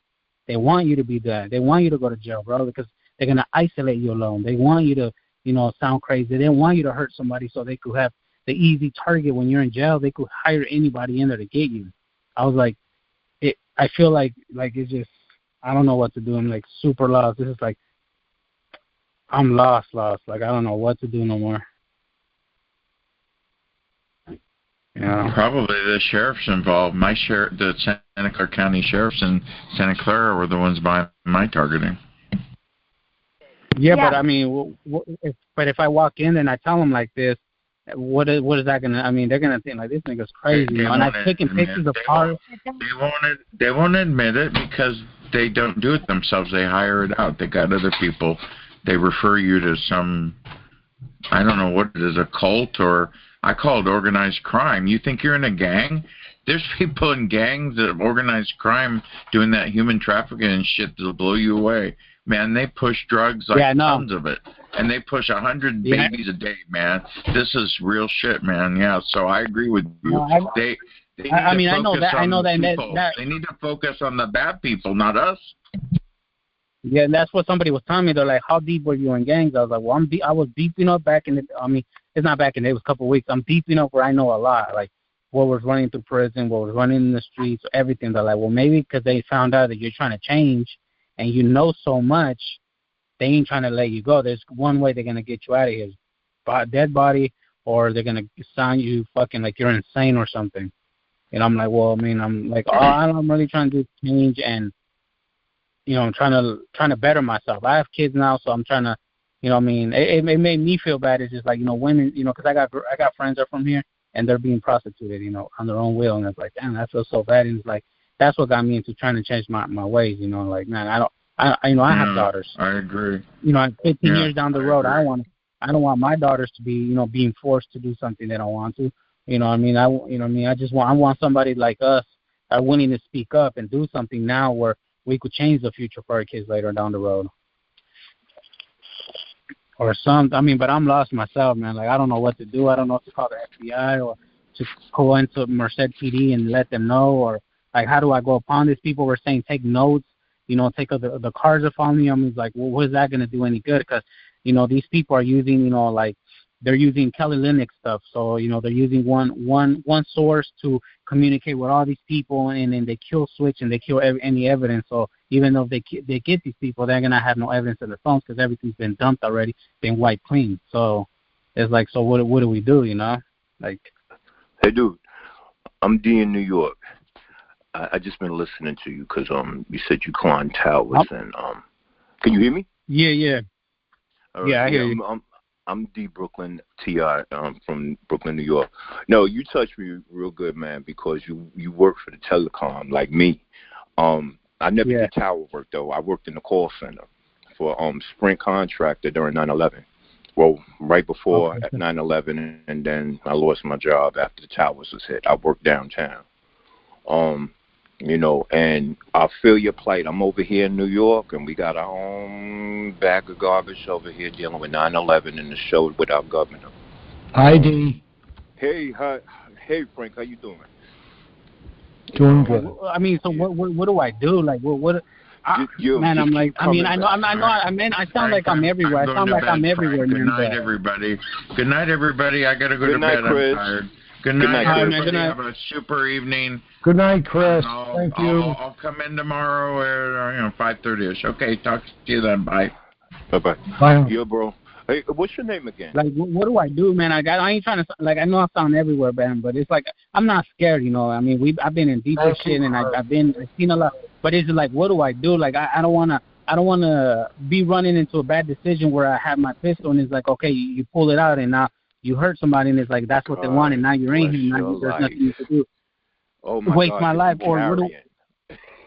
Yeah, or do I just, or do I don't pull it and then let them try to, or watch them come and get me, and I don't have my thing, and then I'm stranded with no weapon, and I'm like, okay, I should have kept my gun, because now they're here. I'm put in a position where I needed one, and I don't have one. Or, like, what is the right thing to do? That is what they want you to do. Dude, I so feel for you because, one, I walked this whole town here in New York City unarmed. And, yes, I have been assaulted. I have been assaulted in the supermarket during this pandemic when our state, our Governor Cuomo, put curfew in effect and then changed it at the last minute, and I got assaulted by a supermarket worker because I didn't know the curfew changed, and I thought it was targeting. It was just plain stupidness. And then at that moment, it could have been a moment where I lost control, like how you say, yo, you got your gas on you. I could have hit him up. And that's what this targeting is about. It's about them splitting your mind, fracturing your brain into all of these pieces, and then you're reacting to every damn thing with a red alert. And I had to learn to calm down. This is how bad my targeting get, because I live in New York City. I have to use the transit system. It's like Chicago. Yeah, but see, my targeting got me to try to commit suicide using this transit system. My targeting had me on a track bed, attempting me to go touch the third rail. So I sat on the third rail here at my mother's subway station where I'm at currently right now, contemplating my life because of this targeting. And this was last year during this pandemic. And I don't know how I got myself back onto the platform. I mean, a subway train pulled in right behind me while I was sitting on the track bed. Nobody came to help me. The train operator didn't stop the train. The train pulled in on the Manhattan-bound platform, made it stop, and pulled out while I was still sitting on the track bed on the opposite platform, on the opposite track. And I've never told this on any of these calls because, it's something that I keep personally to myself. But that's what this targeting does. Yeah. It'll get you to commit suicide or for you to go out there and overreact and kill somebody else. And Frank was just talking about it earlier. This is a part of the hypnosis effect that they have on us sometimes. We go deep into a stupor or into complete confusion. And especially, you're a smart dude. You work for the telecom. You climbing towers. That means you got like ultimate manly man experience because you able to go climb them towers, so you ain't got that type of fear that most other folks have. So of course they're gonna try to break you down. They're gonna try to break your strength down. You got a child, you're a strong individual and you hold yourself down. That's what the system is about. It's about just breaking you down in every element of your life until you fracture. And then they can use you as a clean slate and program you to do whatever the hell they want. Yo, I feel for you. The thing about it is, because I didn't get any immediate answers in the beginning, but what I needed in the beginning when I first started these calls about almost 10 years ago, I needed camaraderie. I needed to know that I wasn't crazy. I wasn't losing my mind, because I went in and out of the psych ward. I've been on medication. I've done the drugs. I've done all type of stupid drugs that have had my mind out of whack, methamphetamine, cocaine, all that. And I had to bring myself back. And right now, my targeting had me abandon my apartment. I'm sitting in my mother's bedroom right now talking to y'all when I could be sitting in my apartment. But for the same reason, you don't want to shoot people. Hey, I left places like that too, where I felt like they were asking, and I just like, fuck this apartment, I'm out, and I left. Oh, dude, it gets even better. I got the U.S. Postal Service on it. They sprayed my mail. You ever touched your mail and have a reaction? Yeah, I can do that. Yeah, well, that's how it is. Yeah, when you target it, it could go from psychological to actual physical. I mean, that's why, me hearing you, feeling like you carrying, because Cali, y'all could carry that. Up here in New York, no, we get the 3rd degree if we even thinking about carrying a gun. But yeah, for y'all, thing with Chicago, in Chicago is like, your first gun case is whatever. Your second is, it's like you're getting like 2-3 years. Now your third is an armed individual. So that's what's like, I already got my first one. I've never been into like deep into drugs. I've never been psychological into like, none of that. So that's what threw me off. And, and I feel, I don't know if it's, dude was telling me like they're just making you think, but I just feel like I got to Cali. Nobody knew I was here. I went to visit my kids. My ex-wife seen me here. Boom, that's where it started. I don't know if my girl's part of it or knows somebody in it or got a hold of somebody that hated me or got a hold of, I don't know, and it started again. It got as soon as she found out I was here, boom, it started everything again. I'm like, what the fuck, man? I had to get into the hive mind effect because, see, around me, like, it don't matter what city you in, where you at on this earth, you're going to have stalking people. Then I had to learn about how they have this hive mind effect with everybody being. But not. I mean, I know that, but not to the point where I don't know if I sound fucking hilarious, but man, I'm talking about maybe 15 or 20 deep cars. They're following me. I'm getting off an exit. There's 3, 4, 5 cars on the exit I'm going. I go through another exit. There's 3, 4, 5 other cars going through. I'm talking about. I'm catching like 10 or 15 people watching me daily, and I'm every day. I mean, like. I'm not crazy, man. I'm not taking pills. Never been on pills. Never been on medication. Nothing. I'm like, okay. Then that's what makes me nervous, because when I had my son at the time, and I had taken to his mom because I seen it was too much. I was like, man, I'm carrying my son. Some crazy shit could happen, and I'm a, you know what I mean? Like, what am I gonna do? I know. I'm gonna let off, So I had dropped him off, and he got mad at me, And that's the other thing that pisses me off, because since I'd broken my friendship with my son, he's like, don't want to come for me no more. You're not all there. I was like, son, it's happening. I was like, I don't know if you're scared to tell me, or your mama's part of it, or you guys don't want to say nothing, but I know it's happening. I'm not crazy. He's like, I don't know, Dad. He's like, and you could see it in somebody's eyes that wants to help you out and but can't, don't want to say nothing. He has little sisters, he has, I don't, it's just like, I'm like, he's like, just don't talk to me until you get this handled now, I know the family's tough. Dude, crushed me, man. I haven't even told my mother any of this. So I'm in my mother's house, and I've been on these calls for years, and I say nothing about this to my mother. Why? You don't even want to tell them, because they're not going to want you around. Because they're not going to want you around. Like, man, my parent is retired law enforcement. So when you're dealing with law enforcement personnel, they already have a fixed state of mind. And the only other law enforcement people that I've been able, and I haven't yet to talk to, but I know they are out there. And once in a while, you get one that comes on these calls and lets you know, like, yeah, I work for this unit and that unit. Because you think you got fear, there are law enforcement personnel right now dealing with this, afraid to come on these calls because they don't want to deal with this shit on their job.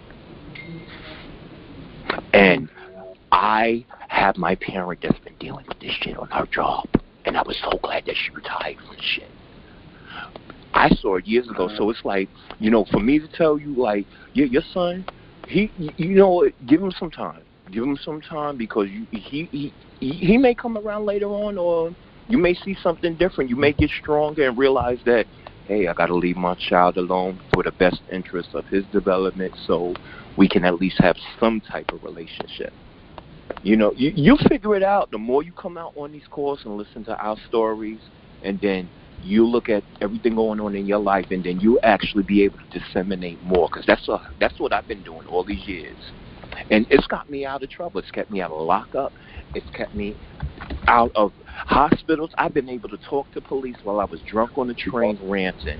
And I had a Nassau County officer right here on Long Island pull me off the train, get ready to put me into an ambulance, and I talked to him calmly. He said one statement to me. He said, "Sir, if you be a gentleman, I'll be a gentleman." And I said, "Well, you got a gentleman. Let's talk." Because I was pulled off the train because I got caught with V2K in my head, and I started ranting. And unfortunately, I was in the first car to train with the train operator. And, I love trains, and I have had family members that drive these trains. You cannot interfere with the train operator while he's driving his train. So they had to pull me off the train. And I had to talk myself out of being taken to a hospital in an area that I have no wits about because I was in between destinations. I'm in another area that I don't know. And I talked to the officer, and the officer understood. He went downstairs and bought me another ticket for the next train coming in. And I learned to break down my emotions the best way I can and talk to PD and other people. And, like, a lot of it is me. My paranoia. This system will make you paranoid out of your ass to the point all your loved ones will look at you like, you got to go to the hospital. We can't do nothing with you. Yeah. My best thing, because I used to be and partially I still am back and forth in 12-step groups, but I learned this from 12-step groups.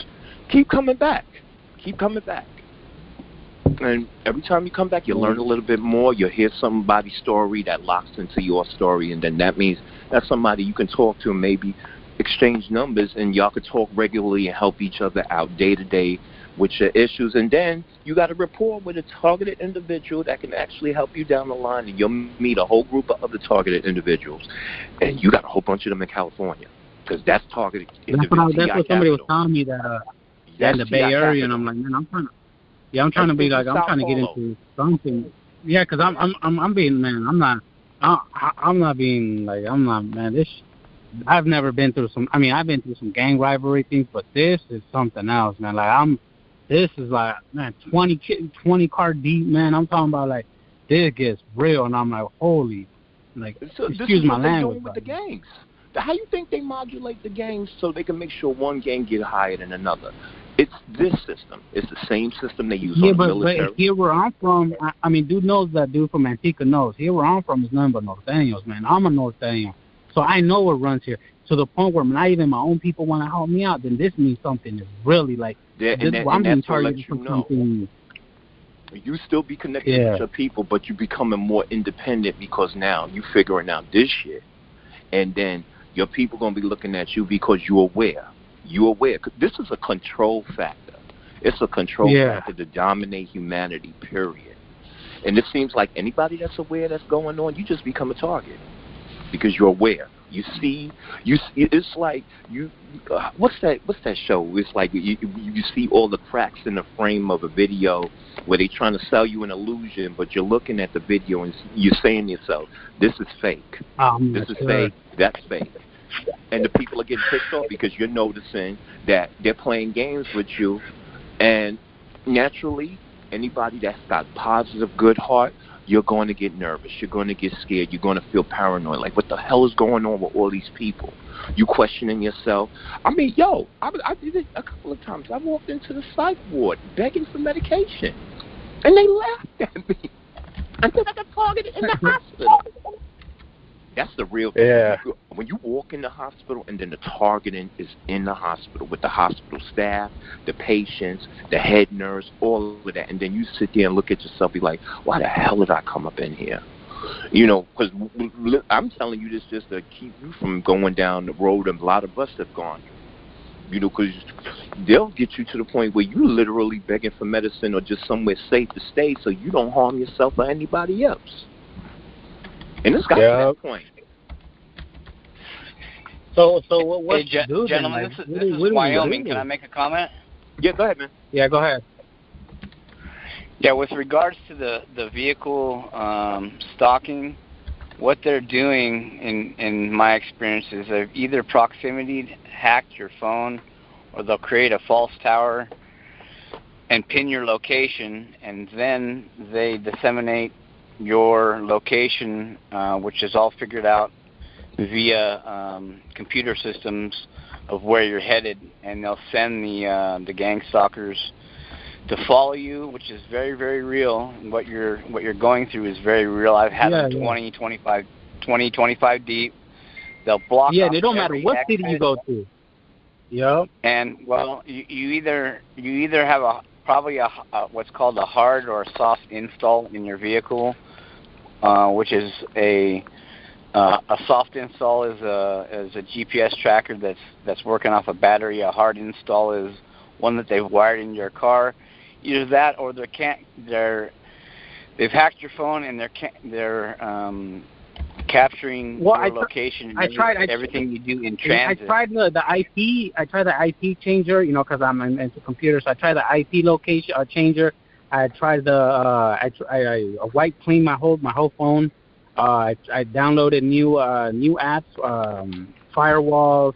I had done everything. So I had done it. I just done it like a couple of days ago. I had new emails, new passwords, new everything, And I mean, I haven't left the city yet. I've been stuck here at the library, and I know my truck is an 07. It's not that new, so I don't have. I mean, it does have a GPS locator for the dealer, but I think it's I messed with it, so I don't know if it's still good or not. But I mean, man, like what I mean, I IP scan the area every time I'm around, and it's fake IPs, fake hosts. They all come to one IP, and I looked them up, and it says it's a gang, it's a cyber gang that it stalks people and organizes these crimes that pay probably like $20-$30 every person to follow you and do shit to you. I mean, they don't know if it's a full threat, but the guy that I've read, he said, yeah, they follow me everywhere, my job. This is real targeting. He's like, if people been targeted, he's like, this is real targeting, and he's explaining, and I'm like, damn, this is what I'm going through. Like, it doesn't matter what city I go to, man.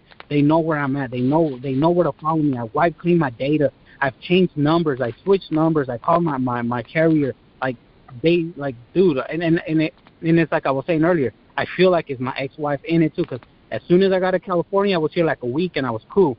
Picked up my son and it started all over again. I'm like, what? I'm like, damn, like seriously? Like it feels like, man, I'm lost. It sounds like you're pretty good in computers, and that's a good thing. But you have to understand that this is an infrastructure in the United States of mass surveillance, bro. And you're fighting against people like the NSA. I don't want to go into who's involved, but they'll snatch and grab it in transit, right? Google, Verizon, AT&T have all had to cow down to the government in the way that they got them to sign the agreements to give over metadata and all the data of hundreds of millions of Americans 9/11. on a daily basis. Is they say that there's this terrorist threat, right? But they're destroying the civil liberties and the whole point of being an American, of being free, by telling these people that there's this huge terrorist threat, right? So they have to install all this surveillance to fight these terrorists that don't even really exist. So, your information will be snatched in transit, right? Like what I'm saying is, when you get on your phone, right, or get on a computer and you send an email or whatever, right? What I mean by in transit is from the fiber optic cables to the Google server, right? Once they'll either snatch it in transit, they'll create a false tower, right, which your cell phone, right, automatically hooks up. Your cell phone is talking to the tower, right? That's how you get a text message, whatever. But Google, all these people are collecting. You're worth a lot more money when you're under surveillance You would need a military grade, like something that you got from the DoD that's created in SCIF, that's heavily encrypted, that's ghosting your IP, that is creating a heavily encrypted firewall between you. And the connection, whoever you're trying to connect to. You would really need, like, what do you call it, end-to-end encryption on a private server, really, to get past this, because and they outsource all this shit to private companies that, I'm former military, right? And okay, Tim, yeah. I have to just pause just for 1 second so I can get the second segment.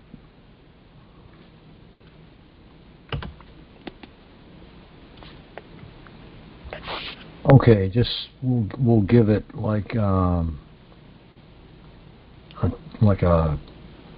half a minute. You know, we can start again.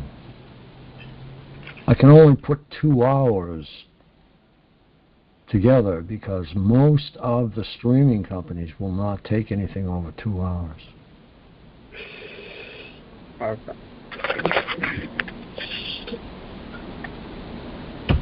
Okay, go ahead. Are you gentlemen still there? Yeah, we're still here, man. I mean, yeah. So what do we do then? Like, so what would I do in my like, what? I mean, man, I don't even know how. See, I don't even know what to ask, how to ask, because if they're looking for me that, like, I mean, I'm probably not the only one. There's probably, millions of guys out there like me or women that try to help people, that try to, go against these organizations, like kids and women prostitution, and I'm trying to help them out. That you got into some shit now, so it's like, what do we do? Like, what would be my first step to get back on my feet? Like, because they're just, doesn't matter what I do, where I go, they're there, and it feels like they control, like, other people that could fire me. Like, I got fired from my job, and he didn't want to give me an excuse why. And I had told him, I'm coming from North Carolina, man. I'm really dependent on his job. I was there for like 2 weeks, and then after all this shit went on, I got fired. He didn't want to give me no excuse, nothing. He just fired me on the spot. Like, what do I do? Like, what can I do? My suggestion is to keep your nose as clean as possible, right? Install a dash cam, carry a camera, and start taking pictures. It's very difficult to build. It's very difficult to build a case, right? Because this is literally in every city. Even if you go into a small town, they will follow you. But it depends if there's a difference between covert and overt surveillance, right? Gang stalking, what you're going through, is overt. It's threatening. They want you to know that they're following you, and you can use that to your advantage, right? Realize that you're being tracked and that you're being followed, and whip out that camera and start taking pictures, start getting license plates. So if you do have to, let's say, get out the gate, right? That you've built a track record of that you're being followed and that you're in fear for your safety. Make police reports that you're being stalked. You're a former gang member. You know how the police roll. You got to give them facts. Yeah. Right? Yeah. All right. Well, this fucker was following me at this time. This is his license plate. This is another guy who's sitting on the side of the road. There's like 5 dudes following me. I'm in fear for my safety. I want to put an order of protection against these people. They're threatening my family. I'm in fear for my safety. My devices are being hacked. Here's the information. You know what I'm saying? Build a case. Okay, I see what you're saying. Okay. But what about the job thing? Like, how about the job thing? How would I, like, okay, so is it better for me to just get one of those janky little phones, like a flip phone, to use as my personal phone instead of using a fucking real, what I'm saying, like a real fancy phone? Because these fancy phones are going to get hacked compared to the flip phones. It's just you're making calls, that's it. Or does it really matter? Well, they'll be able to, an older phone, they'll be able to track you to the cell phone tower, right? But remember, your phone can always make a 911 call and I think be tracked. But just remember that cell phones, every app, everything that's going on there is talking to hundreds of different organizations or companies, and it's all drawing data off of your phone, right?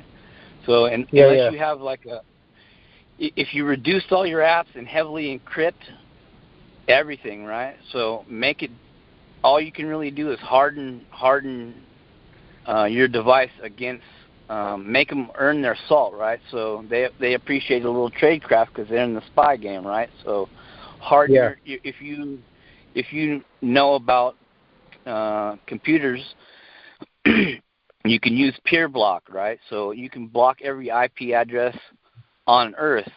You can run scans, but a cell phone, bro, is so porous that it's basically made to spy on the user. So that's a difficult question. You could consult a private security or a cybersecurity expert if they'll even help you out. You know what I mean?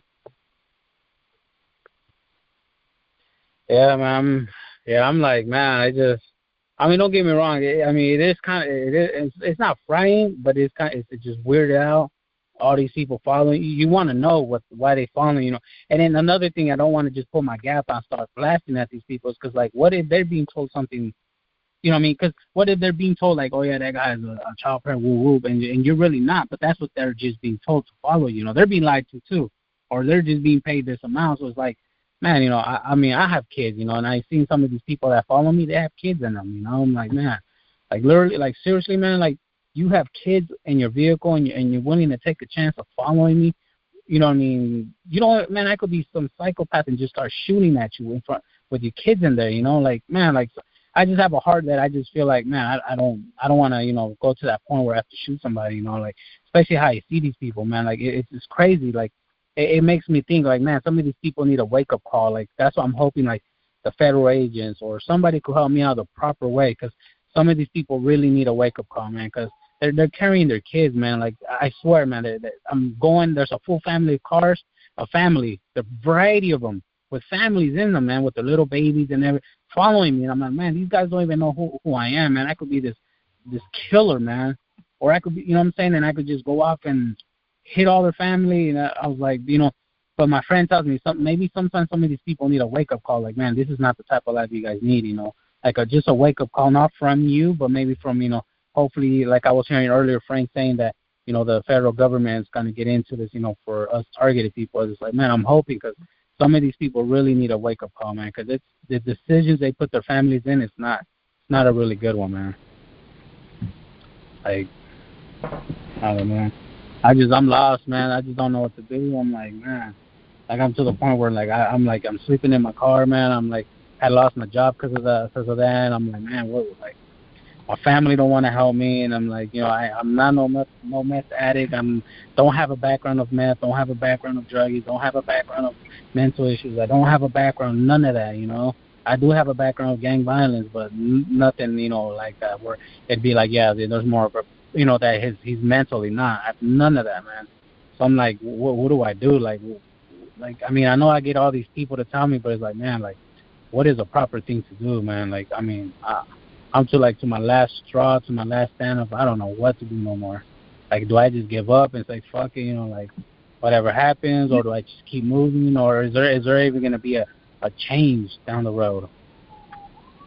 Next time you notice that you're being followed, pull off the side of the road, pull out your camera, and snap pictures of every one of them.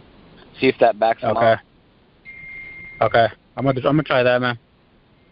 I'm gonna try that, because I'm just, man, I don't know what to do no more. I'm like lost. I feel, you know, I'm alone, man. I'm in California, bro.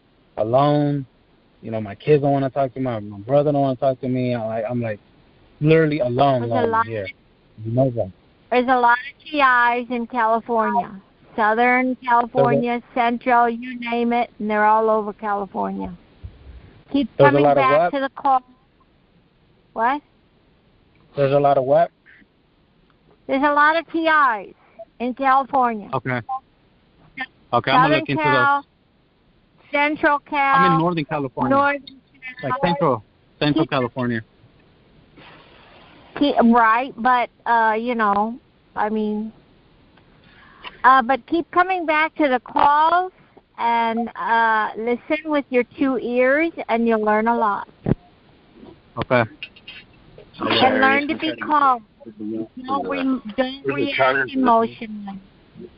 Stay calm. Thank you, guys. Appreciate it. This one's a charger for this one, you know?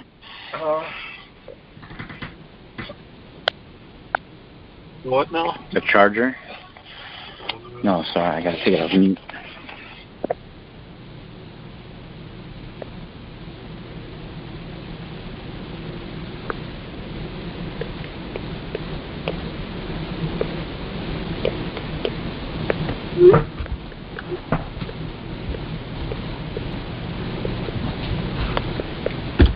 Hi guys, I am still here, and let me see, need to get some people happening here. I just saw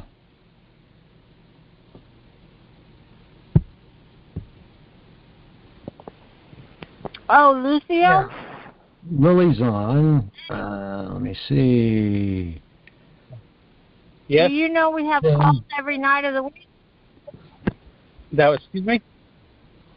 We have calls just about every night of the week, yeah? Okay, every night of the week, all right. Every night, okay. Around what time is it? Always 9 o'clock Eastern. Same What number. time would it be, Kelly? Okay. Except I'll be. Except for Tuesday and Thursday. And Sunday, Chris has a new call. 5 o'clock Pacific. Yep. Okay, so tomorrow we'll be on at the same time at 6? Tomorrow night, yep. Well, if you're on the Pacific, it would be 6 o'clock. Okay. Okay, I'll be on tomorrow, that's for sure. I'll be on for the rest of the time now. I'll be here. Okay, great to have you. Thank you. Appreciate it, man. I mean, I'm just kind of COVID. It helps me out that I'm not alone and I'm not going crazy. You know, I'm not tripping. So helps me out. I know what's happening to you. And we got Lily on Monday night. I take Wednesday and Friday, and I think Laura's going to come and moderate for us from Colorado. But for now, we're doing Saturday night, and me and Chris is doing Sunday night by himself. But yeah, it works out. All right, thank you very much. I appreciate it. And I'm going to be here from now on and looking for more again. Or if you guys know any organizations or something, man, let me know. I'm here in the Central Valley. Central Valley. How do we reach you? How do we keep in touch? Oh, my number is 334-600. Hang on. Let me see. I just got this number too. Alex. 334. Okay. 600-9597. Alex, why don't you give me the pass tomorrow? Yeah. And I'll call you as soon as I can. Okay, thank you.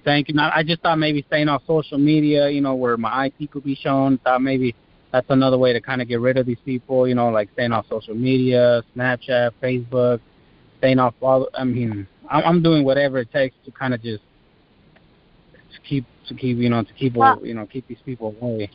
I'm not on social media. All I do is email or text, and I get hit 24/7. So. But you can try whatever you think might work. Yeah, I'm trying, man. I mean, this is my first time, so I mean, I don't know how I got myself in this mess, but I'm already in it. I'm gonna give myself one way out. I'm not giving up. You know, sometimes I do feel like giving up, but I have little kids. I have three daughters, 2 sons. You know, so I can't give up because if I give up, they're gonna think it's alright to give up in life. You know, so I'm not gonna give up.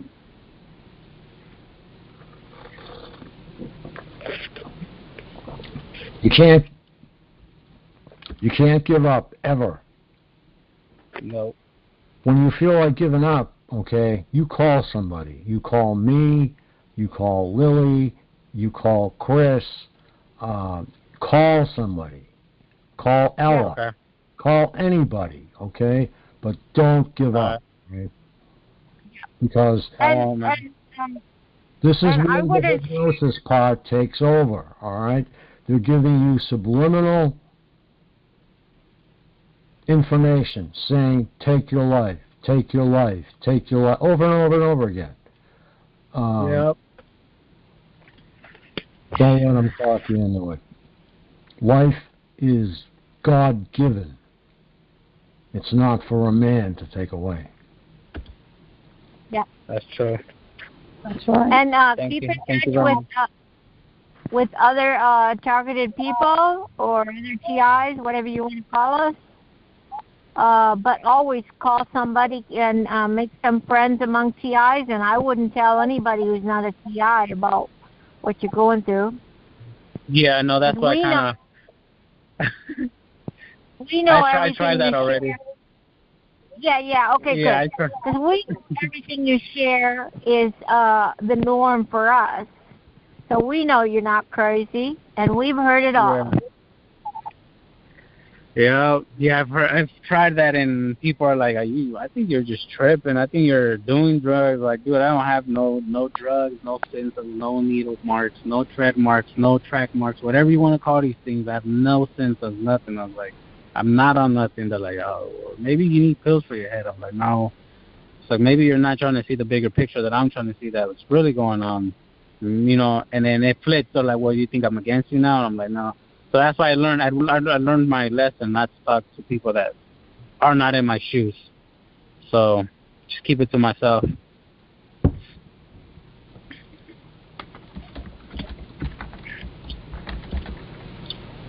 Hard.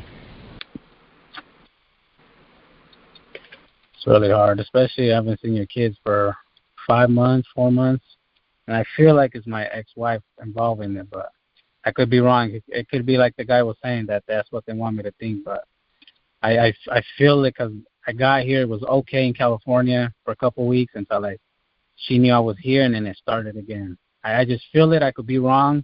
I could be wrong. They're making me think it's my ex-wife because I'm going through a divorce, but I could be right though. I mean, I don't think that's the case, but you know, many things happen.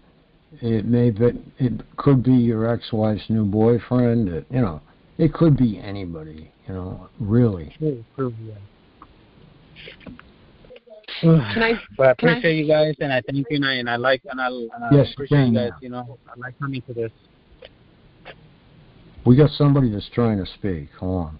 I was just going to tell him, if you guys don't mind really quick, that it feels good to know you're not crazy, and that it's not your fault that mindless, spineless people are targeting you, and so you can't ever think it's something you got yourself into, because God created you and you were fearfully and wonderfully made. And a great Bible verse to read is Psalms 91, and I just wanted to share that with you, and that there are great people on this call that will be here for you and listen to you. And like Frank said, reach out, don't ever give up. Like, don't feel that hopeless, because above all else, like I said, God created you and he's in you and he's for you. And if he's not against you, you know, what does it matter who is? So just wanted to add that.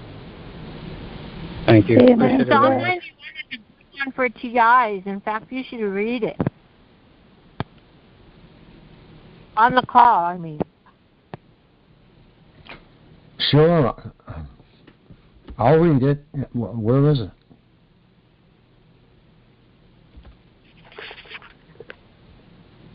Psalm 91 is the middle of your Bible. I don't have it in front of me. All I have is 50,000 screens open. I can't even move.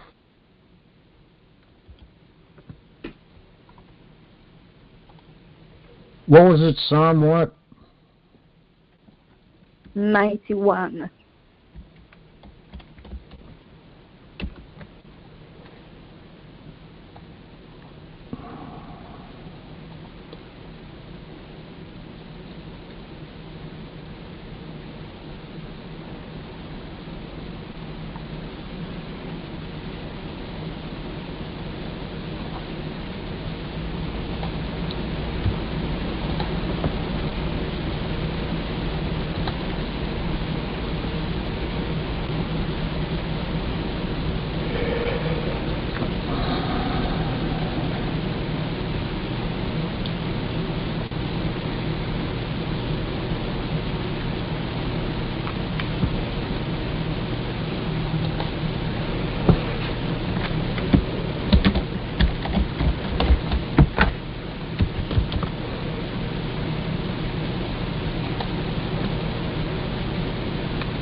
Jeez.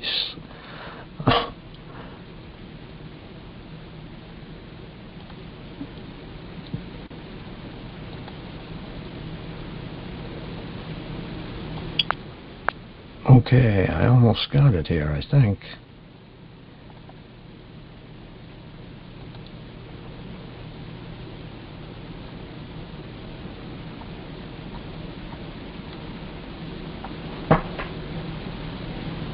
He who dwells in the secret place of the Most High shall abide under the shadow of the Almighty.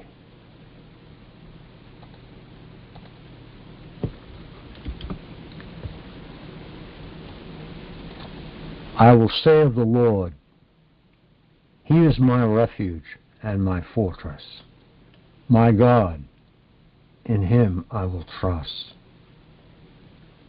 Surely He shall deliver you from the snare of the fowler and from the perilous pestilence. He shall cover you with His feathers, and under His wings you shall take refuge. His truth shall be your shield and buckler. You shall not be afraid of the terror by night, nor of the arrow that flies by day, nor of the pestilence that walks in darkness, nor of the destruction that lays waste at noonday. 1,000 may fall at your side, and 10,000 at your right hand, but it shall not come near you.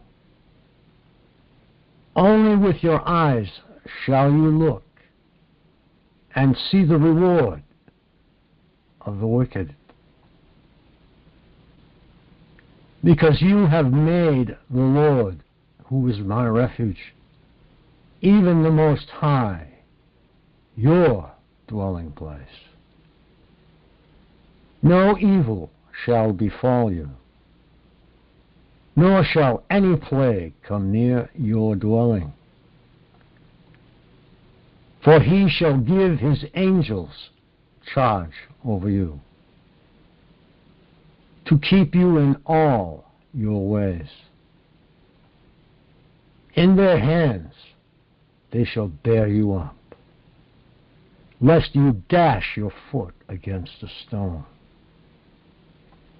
You shall tread upon the lion and the cobra, the young lion and the serpent you shall trample underfoot.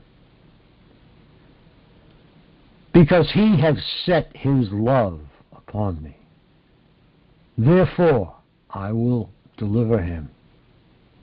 I will set him on high, because he has known my name. He shall call upon me, and I will answer him. I will be with him in trouble. I will deliver him and honor him. With long life I will satisfy him and show him my salvation. Amen. Amen. Amen. Amen. Amen. Amen.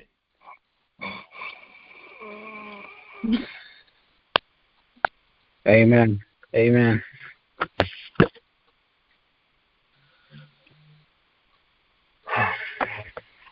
I think we got a snorer out there. Yeah, sorry, that's my buddy who's snoring. Sorry about that. Oh, that's all right. It's one of those things we do. We're a human.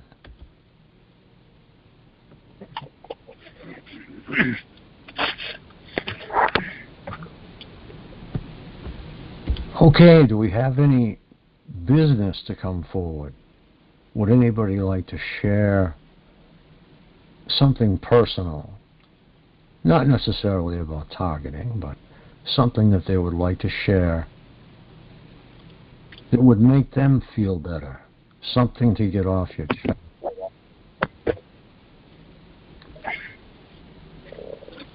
or maybe something to make others feel better.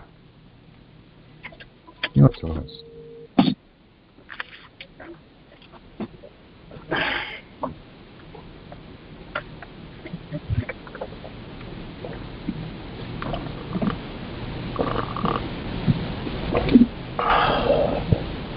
Whenever I am afraid, I will trust in you. I will trust in you. Oh, and let the weak say I am strong in the strength of the Lord.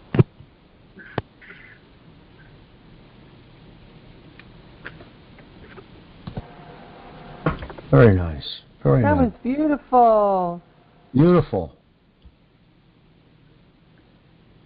We'll have to have you do that more often.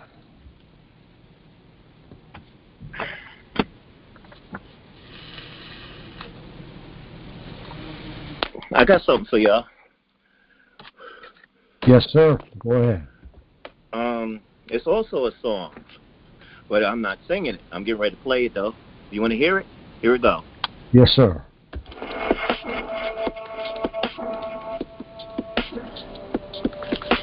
He who dwells in the shelter of the Most High will abide in the shadow of the Almighty. I will say to the Lord, my refuge and my fortress, my God, in whom I trust.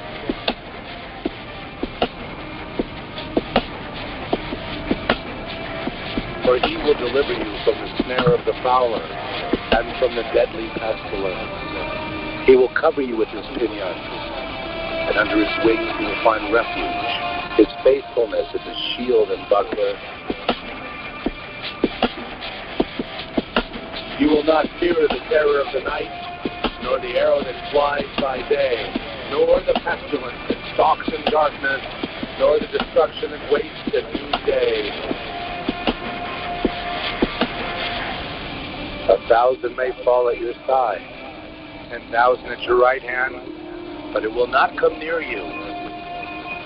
You will only look with your eyes and see the recompense of the wicked.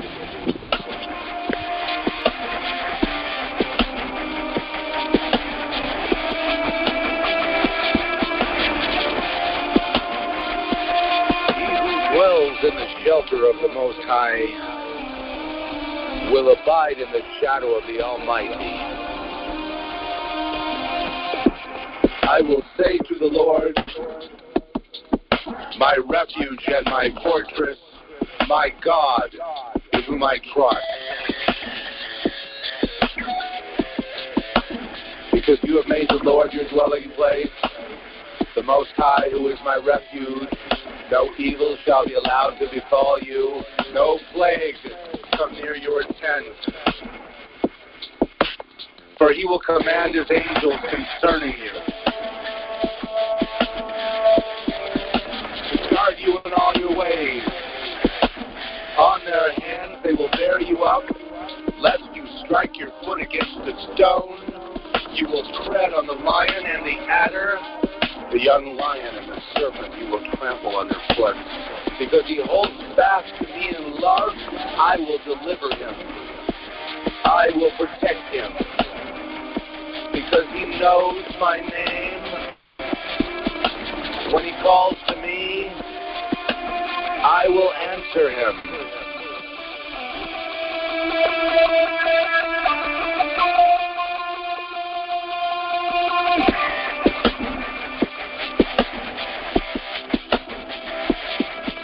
I will be with him in trouble. I will rescue him and honor him. With long life I will satisfy him and know him, my salvation. 1,000 may fall at your side, 10,000 at your right hand, but it will not come near you. You will only look with your eyes and see the recompense of the wicked. because you have made the Lord your dwelling place, the Most High, who is my refuge. No evil shall be allowed to befall you, and no plague come near your tent. But he will command his angels concerning you, to guard you in all your ways.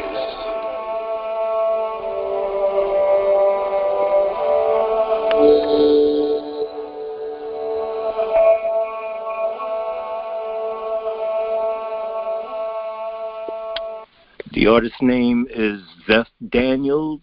The song is called Under the Shadow, Psalms 91. Thank you very much for your contribution. Thank you so much. No problem. I figured it was appropriate. I said, let me go get this and play for y'all. Very nice. Very nice. Thank you. Thank you. You're welcome. Thank you. Thank you. This song got me through a lot of stuff, and this artist, he's also a T.I. He has his podcast. It's on Spreaker.com. It's Zeph Daniels. I've been listening to Zeph for about 4 years now, and this man, he's been through a lot. And while I've been listening to his podcast, he lost his daughter to suicide in Italy. And so I got even closer to his podcast because this man has a lot of information, and he's in New Mexico, and he talks a lot about this targeting, a lot. I don't know if you ever heard of him, but he composes his own music, and he made this song, and when he threw it out and he put it out on oh my gosh, what is it? One of the musical websites that they use to push music out. SoundCloud was one of the areas that I found some of his songs, but powerful, spirited, and then also he put out other music talking about the targeting. And I mean, I got a bunch of tracks from him, and his music helped me out. His music helped me to battle against the gang stalking, and I will listen to his music while I'm riding the subway, the buses through here, because I can't drive. You know, and kudos, salute all of y'all that drive with the targeting. God bless you, because I can't. I feel I would be just totally a lunatic on the road dealing with this. So, dealing with mass transit and, you know, the paranoia and everything that comes with it, yes, I found myself a lot of time quoting Psalms 91 while I'm riding the train, and it's got me through. Got me off the track bed. Yeah, so, you know, thank y'all for listening. I really appreciate it.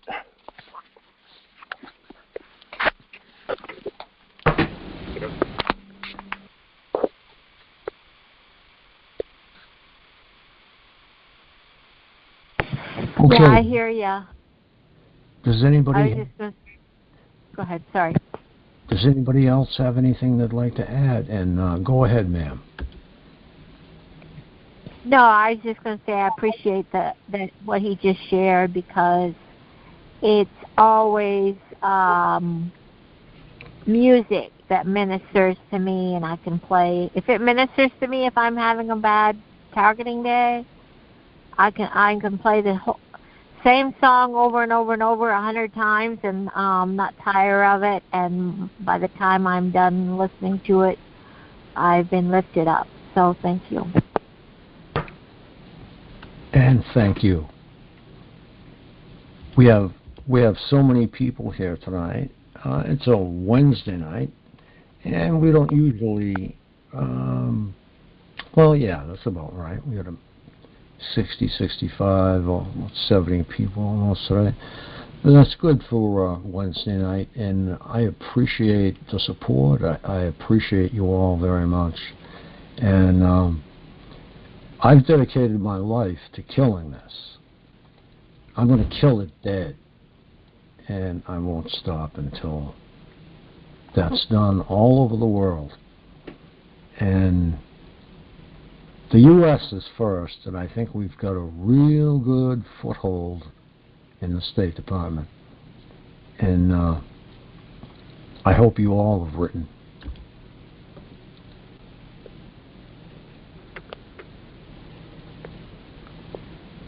This is a type situation where it's the more the merrier. We have to get as many people to submit to the State Department as we can. And there's no danger of repercussions from the State Department. All there is more and more help. We may be able to get the same medical help that they get. I think that's the first thing we'll get. Okay, we got somebody making some noise. Maybe they want to speak. Oh, sorry. Is that name? Oh, that's okay. That's okay, Portland. Would you like to sorry about the noise. Okay. Is their name when we submit to the State Department, is their name, or, I mean, what address do you use? Is there an email address or a contact name? That's my question. It's HIRT@state.gov. Okay. H as in Henry, I Right. Italy, R as Robert, F as in Susan, T as in Tango. At state.gov. Okay, thanks. HIRTF at state.gov. Okay. Just the way you heard it, just the way you have written it down.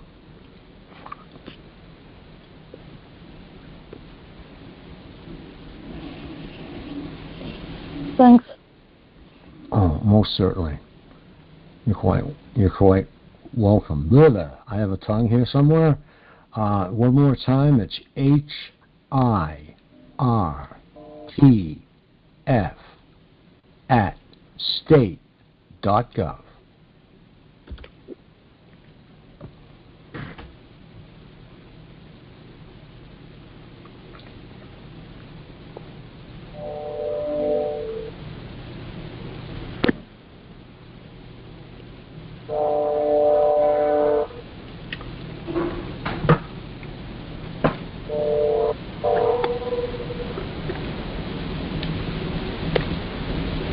Hi, Alex. You got something that you'd like to continue speaking about?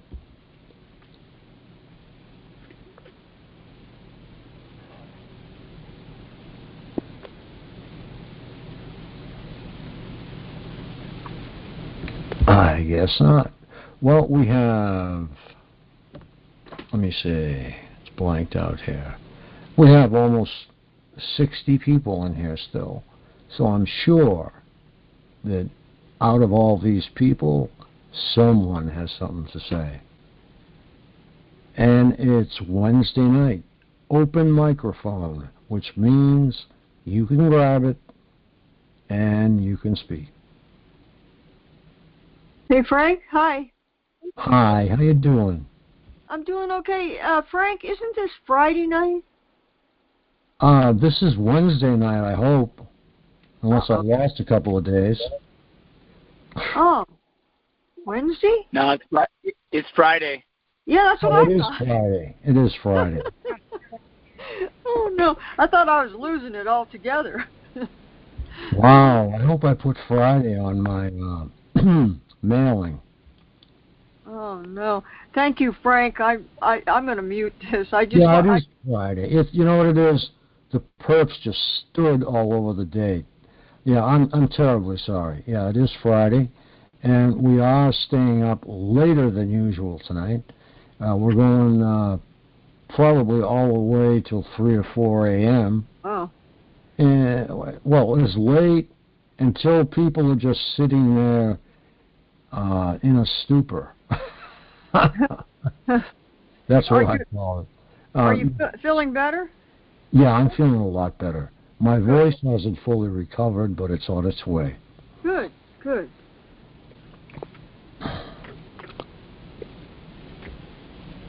Yeah, it hurts to talk sometimes, but it's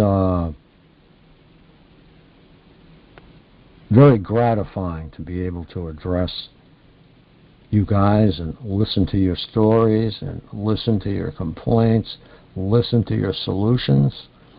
And it gives me a great feeling to help people. And that's what I'm best at. So I guess I'm in the right place. And we've got Lily was on here a few minutes ago. I hope she still is. Let me see. Hey, I'm here. Hey. Hey, everybody. Just hanging out. Why don't you come on in and say hello? Lily's had a bad day.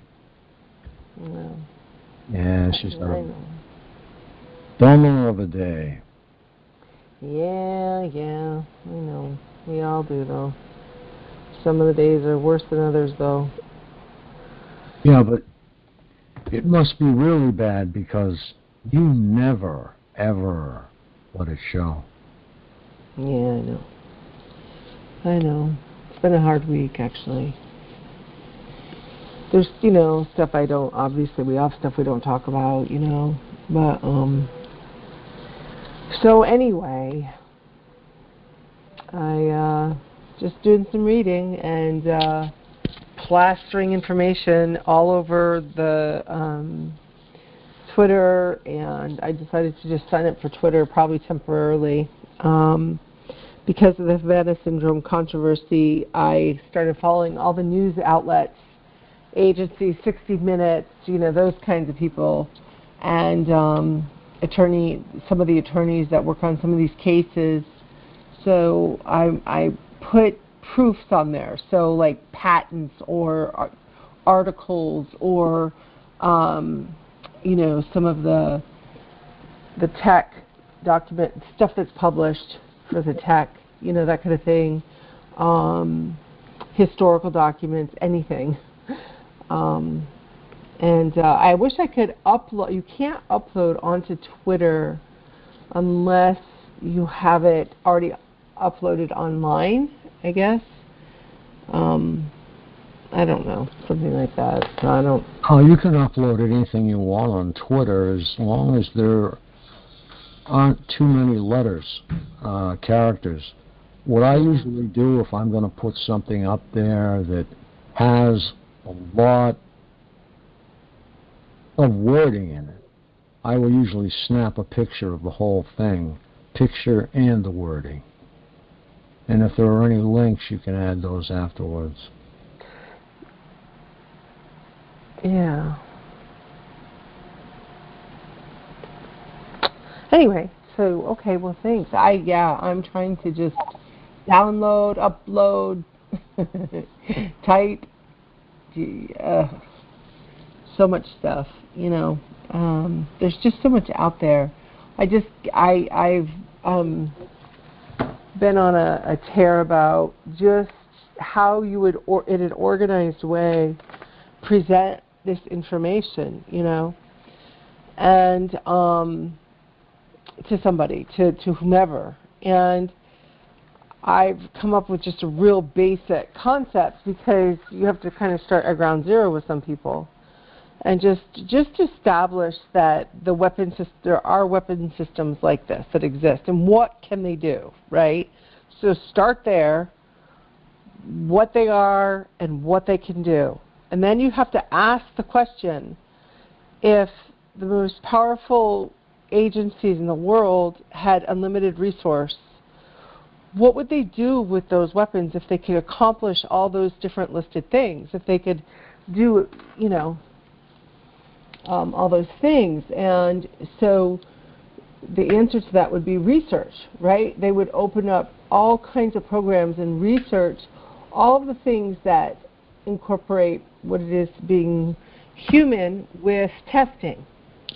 So, and because they're in positions of power and they want to manipulate and control ultimately, because that's what people like that do, they would do so according to their own program, their own agenda, whatever that is. And I've come to the realization lately that they're very much the data that is once you understand thoroughly, like what Dr. Harari talked about. I guess 60 Minutes is doing a show on Dr. Harari, which I really want to watch. I think that's this Sunday. And he's talking about AI that would be out of control if it doesn't get regulated. And the point is that what are the programs that the research programs and that they would do, and the data that Harari is talking about, all this, you keep hearing the word data, right? We wonder, for the longest time I couldn't really figure it out, and because they are so horribly cruel, right? So how does that match with data? Why do they have to be so monstrous about this? And so mean, or whatever, torturous and brutal and all those things. And apparently it has to do with your emotion. So when they're called those evoked potentials, but really to understand it is every time I have a certain thought or a certain belief or a certain fight in me, so they hit me with whatever, it's usually provoked.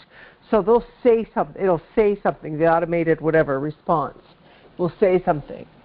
And then that is what provokes or evokes my emotional response. Oh, she still cares, she's still offended, so now they're going to, what that does is that tells the system, because it's a neurological ruling system, it's learning how to make you stop caring. So you're basically like automated. Like, in other words, oh, it's okay. How do I explain that? They want to create people, not us, but the rest of the people that they want to silence, or they're trying to figure out how to silence people who they consider worth silencing. And that doesn't mean it has nothing to do with how you are. It's just your opinion. So it's like it finds people who are highly opinionated, march to the beat of their own drum because they don't care what people think, that are highly resilient and very intelligent and creative. TIs fit all those things. So they instigate you for an emotional response, and the emotional response is the gold. That's the data that they want, because they want to see, just like Midge Mathis always said, always stuck with me. She said, I just want to neutralize you. And I couldn't figure out what she meant. And it really means your opinion. They want you silenced emotionally so you don't care or have an opinion about fighting anyone or advocating. It's like, oh, I'm going to advocate that against animal abuse, right? So it will fight you to get you to stop caring about animals. Now, it's not that they have a personal opinion about you being an advocate for animals, because most people would advocate that for animals. They want to teach the computer system how to silence someone who they feel is not within their emotional response or agenda. So they want no more people in the future that are non-conforming, protesty, and this ties into when you hear these, supporters of genetic engineering and social engineering, and they talk about stuff like, you're not going to care whether you own anything. You won't care. That's because they've learned how this weapon system will just make people compliant. They want people compliant and just to go about their life. And they in order to learn how to do that, they had to.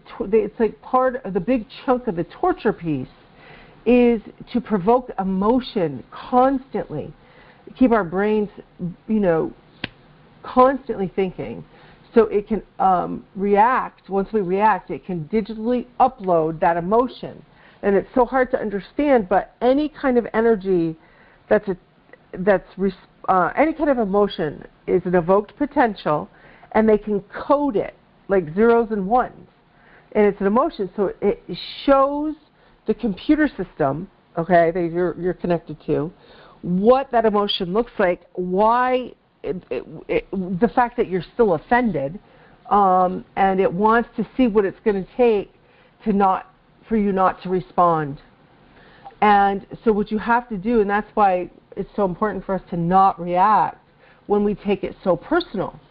Well, of course, this is the key, one of the keys to why if you take it personally and are so offended, that's what it wants. So you have to recognize that it's a computer just provoking you with stupidity, with perversions, with offensive crap, and it's so offensive to us. And now I'm recognizing that, okay, God knows, whatever, I look at it like this for me. God knows that that's not my opinion, or that's not my belief, or that's not my insult. And I would never do or say anything like that in my life to myself or anybody else for that matter. So I'm going to now say, well, you're offending God just by being in my head, because he wouldn't even do that. You know what I mean? So I'm learning now that all of what they're doing to you, all the stalking, all the noise campaigns, all the freaking you out, all that illusory power that they try to box you in with and make you feel scared all the time, and all the things that they really do to your life, and me too, is all to provoke a reaction. And this is just a friendly reminder. I know you guys know all this, but it's a friendly reminder because this is what that data is about. It turns out that the golden ticket for them, when I hear Harari talk about data, is emotional data. Because remember, they want to control people. So if they want to ultimately control people and create peace on the earth down the road, then you can't have people disagreeing. See, this is why it gets so philosophical, because there's philosophy that drives these programs. And if you read or really listen to those so-called philosophers that are also scientists, then you'll start seeing what they're doing. And it's kind of like I've been trying to break down what they're doing to us and the why. What is, why the torture? Well, it's all about emotion, not just thinking. They want to see, so that later, let's say, somebody like somebody that the establishment disagrees with, whether you're a certain religion or you want to start a religion or you want to, I don't know, something that can cause a disruption in society, and they're going to want to nip that person in the bud before anything happens. Now they're going to have every evoked potential stored for every personality, and that's what the data is. So emotional data is stored, and that's worth a lot of value, and that's a big chunk of this, and that's why there's some of that torture. Well, I mean, that's why they do the torture. Part of the reason. So it's an emotional response that the system is looking for, and then it's learning from us, and it's also distracting because of what they do to us. It discredits us, first of all. It's so and so is stalking me. I'm in my car, I feel like I'm being stalked. I go to the store, I feel like I'm being stalked. I'm at work, I'm getting stalked. And that discredits us when we report it. They just say, oh, you're paranoid.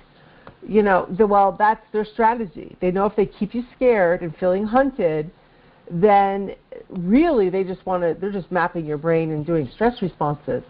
That's partly to keep you discredited and partly to record your emotional response. Because that's what military does. They want to threaten the enemy, and they want to master how to threaten every personality with this weapon system. So we're basically building a weapon system with many different research projects built in. That's why we call them programs. So there's all kinds of research projects, pre-crime, Manchurian candidates, stealing ideas. That's intellectual property. That's a big one. And there's a couple segments under stealing ideas too, because it not only could be a good idea, it's also an idea how to avoid things too. So there's kinds of different things in that. So Chris mentioned pre-crime and post-crime the other day. Eugenics, behavior modification to get people to stop doing what they don't like. If you touch the cookie, you're going to get a zap. Okay, that kind of thing, but it's subconscious. Spiritual warfare. They don't want you practicing religion, so they're trying to behavior modify religion out of me. Okay, every time Lily wants to go to church, we're going to shock her or give her anxiety. So she's just going to naturally not want to go anymore because subconsciously she's going to have a panic attack every time she wants to go. They want to disrupt society so that they can say, hey, look what we can do, everybody.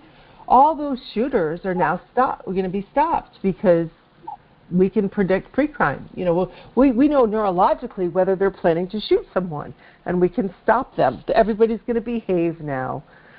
They can strip you from assets. They're practicing on us, asset stripping, and they can ultimately socially engineer down the road. Now this is to understand. It's the scale of this is global, and so that's why it's in every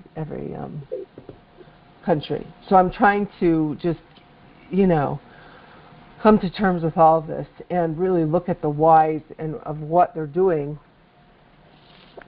and that have a lot to do with this data collecting, and for us it's emotional data.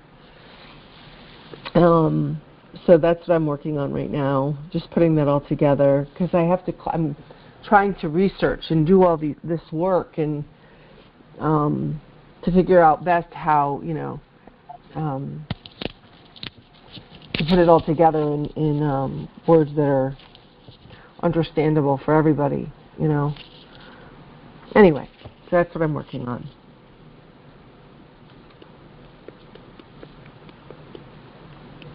If you ever want to contribute to the list of, thinking about people in the ultimate power position, and you had knowledge of the fact that you could hack a person's mind, what would you do with those weapons? What would you do with that ability? You wouldn't tell anybody.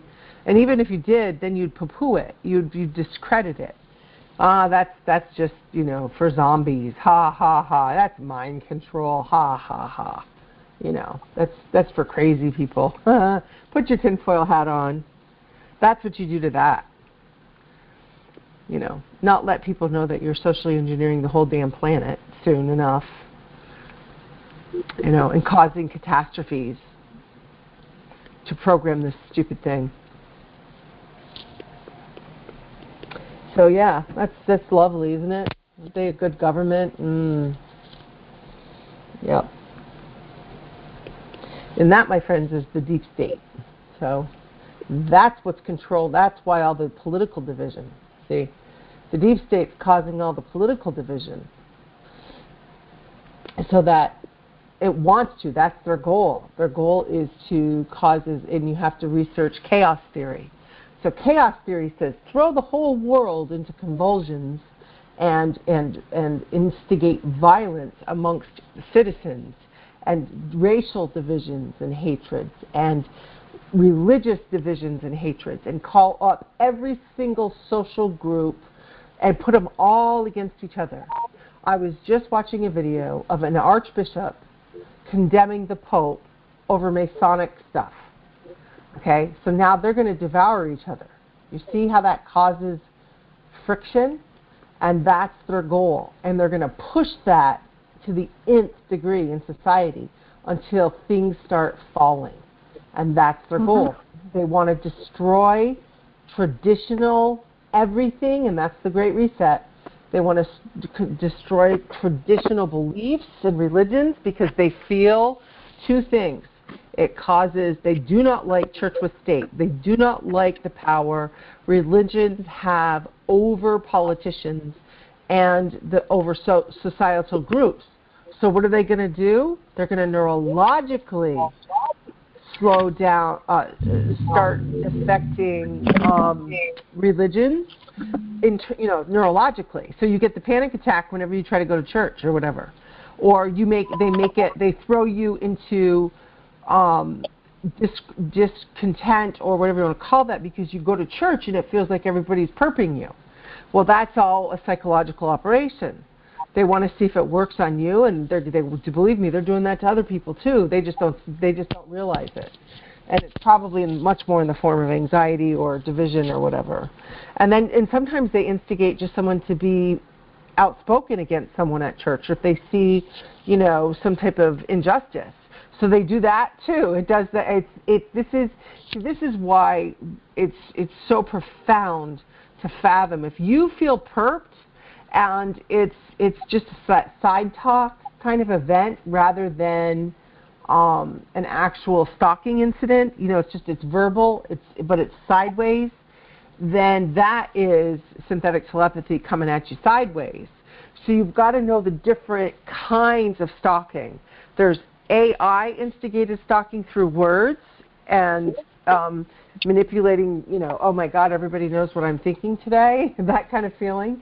And then there's the gang stalking incidents. So there's all these different compartments that make it all so difficult to navigate, And so they want to cause social divisions.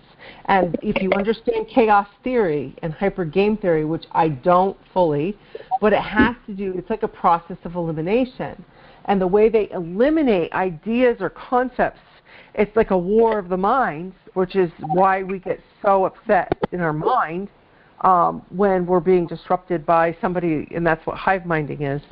It's because they're trying to, the AI is instigating 2 or more brains to go at it on doctrine or something, and then through a process of elimination based on logic. So it tests all kinds of, it's testing you. So the strength of your faith, the strength of your belief, the strength of your logic when it comes to wisdom, so to speak, where you overthrow a lie, that kind of thing. Because you can't have 2 opposing philosophies and have them both be right if they contradict each other. So which one's stronger? Who's got the proof? So they're testing all kinds of stuff. That's what this is about. That's why it's such a hodgepodge of a lot of things and very confusing. And it feels like a spiritual war, because they are trying to teach this computer system neurologically affecting humanity. So through your mind and into your emotions are gold, okay? And that's the data they want. Because if they, controlling your mind is one thing, thought influence. But man, if they can produce change in the human, like Schwab says, that's what he says, exactly what he says. He says if you accept the gene editing, it doesn't change what you are doing. It changes who you are. And that's what they want. And that's what they've been practicing on us for.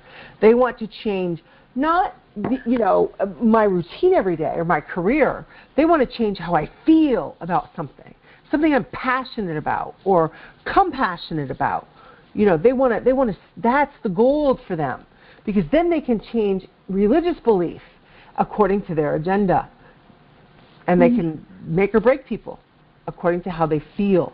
And that's what this is about. So partly, a big part of it.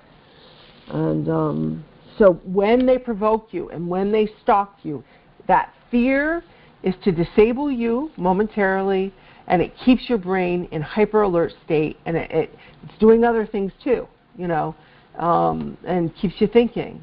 And that's why they shock you. Can I say something, Lily? Yeah.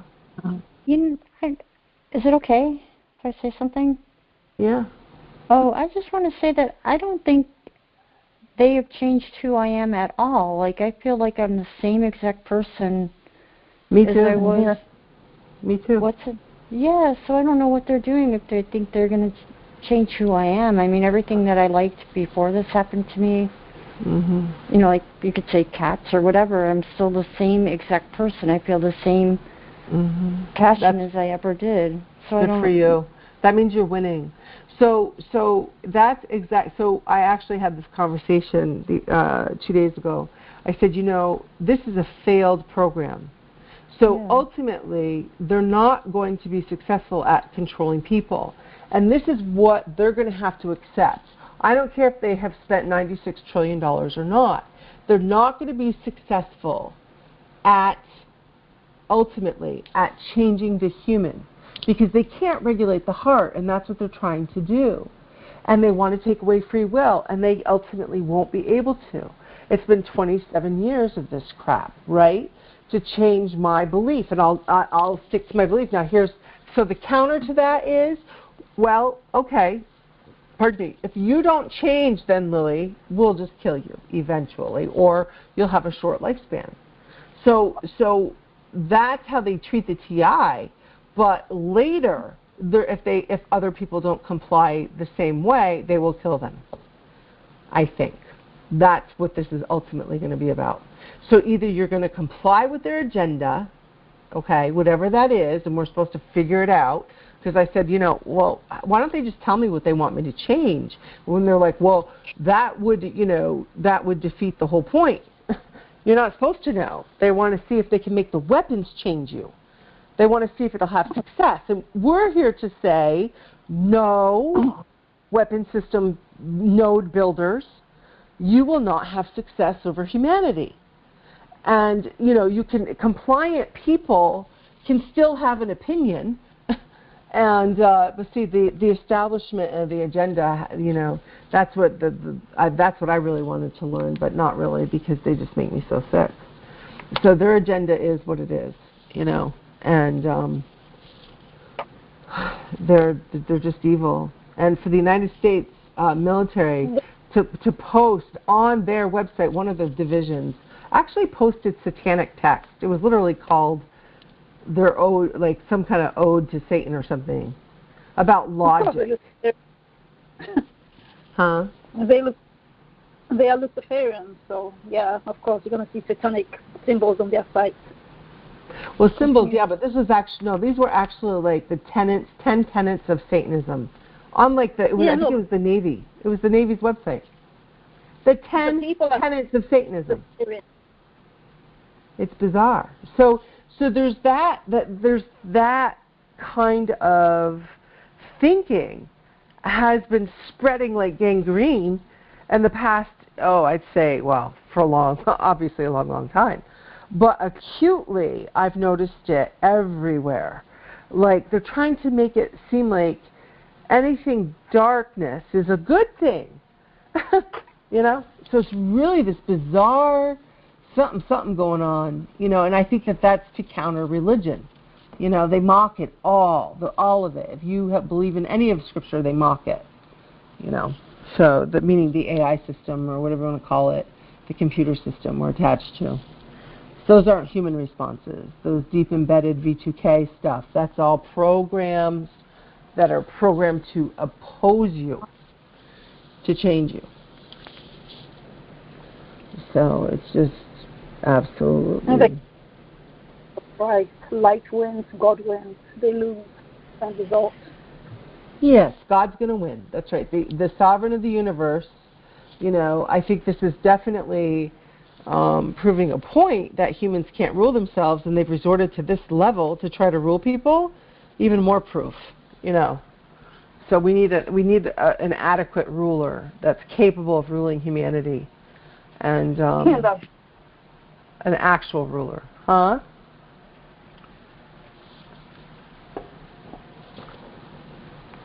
And I'm not saying they're going to kill you. They're just going to test you until you don't respond.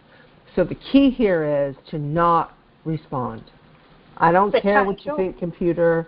I don't care what you say. Your gang stalkers aren't going to scare me today. No matter how you give me anxiety. Now I just literally take it like a woman. They want to give me anxiety. I grip my teeth and I just feel it now. I'm like, I can feel that synthetic anxiety.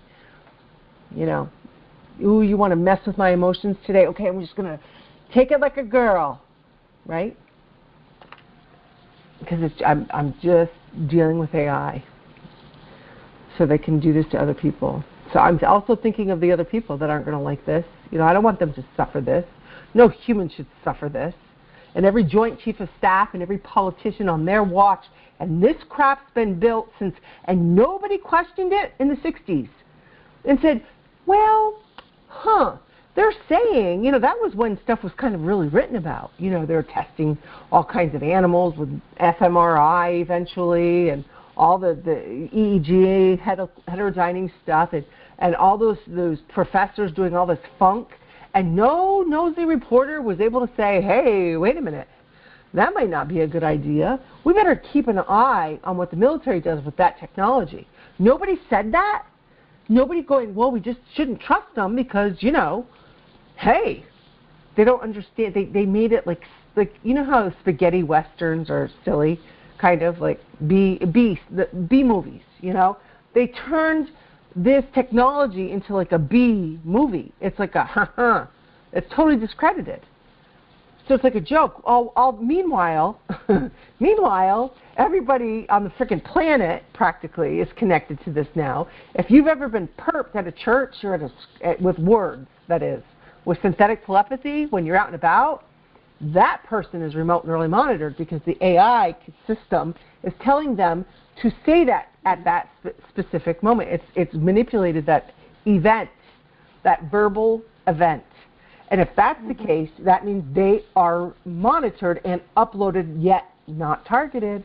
So see the difference? Everybody's monitored, everybody's influenced, but not everybody's tortured.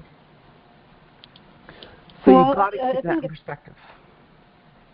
Yeah, and I agree with you. I think it's because probably, I don't know, maybe 95% people under mind control. And those of us who are being targeted are kind of like, if you will, we are awakened, we know what's going on. I can hardly hear you, hon. Maybe it's my speaker. Hold on. Oh, it could be my earphones. It's me. Sorry. There we go. Yeah, what I said was about 95% of the population are under mind control, right? They don't know what's going on. Exactly. And many of us that are being targeted, we are aware of what's going on and we're fighting it.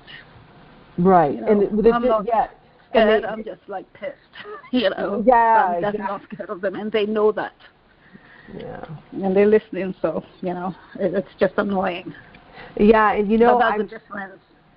Just before I forget, because I'll forget, I don't mean to interrupt you, but I'm constantly looking for new definitions or words, because if we say mind control, that triggers people to giggle. Like, yeah, okay. So it's what everybody else is under is they are under perceptory influence. Well, what does that look like? Yeah, that's mind control. Witchcraft, mind control. Absolutely. Absolutely, but see, people don't respond well. So if we're trying to get a message out that this is, you know, everybody's going to say, no weapon's ever going to tell me what to think. Nobody's ever going to tell me what to believe, you know. And because they don't know what's going on around them. They're already, like, you know, under that influence. And that's exactly right, you know. The demonic influence as well. It's emotional. And, anyway. And, you know, ultimately, though, it's you know, this is what they're doing, and then they're going to finally either get rooted out. They're going to fail. We know this because of course they're going to fail, without a doubt. They know that. This is just they think that they really are convinced that human 2.0 is going to take over the world, and everybody's going to be all transhumanistically connected, and blah blah blah blah. I hear that stupid word God wins. One more time. God is going to absolutely intervene.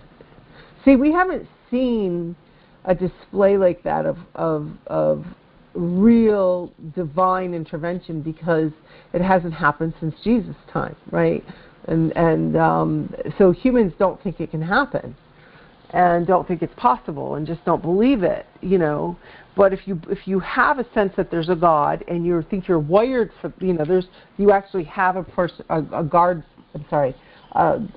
in your brain, a God part, you know, a God part of your brain. I can't think. I'm sorry about my God. I have a God part in my brain. And that should be testimony. It's self-evident there's a God to me. I can tell from his creation and his great power that this is all designed. Look at mathematics. Of course, everything's designed. It's designed wonderfully. Look at the eyeball. The eyeball is amazing what it can do. In fact, technology copies everything in nature, the eye and all those things. So to me, God is self-evident. Oops, sorry. Oh, sorry. I'm going to have to go.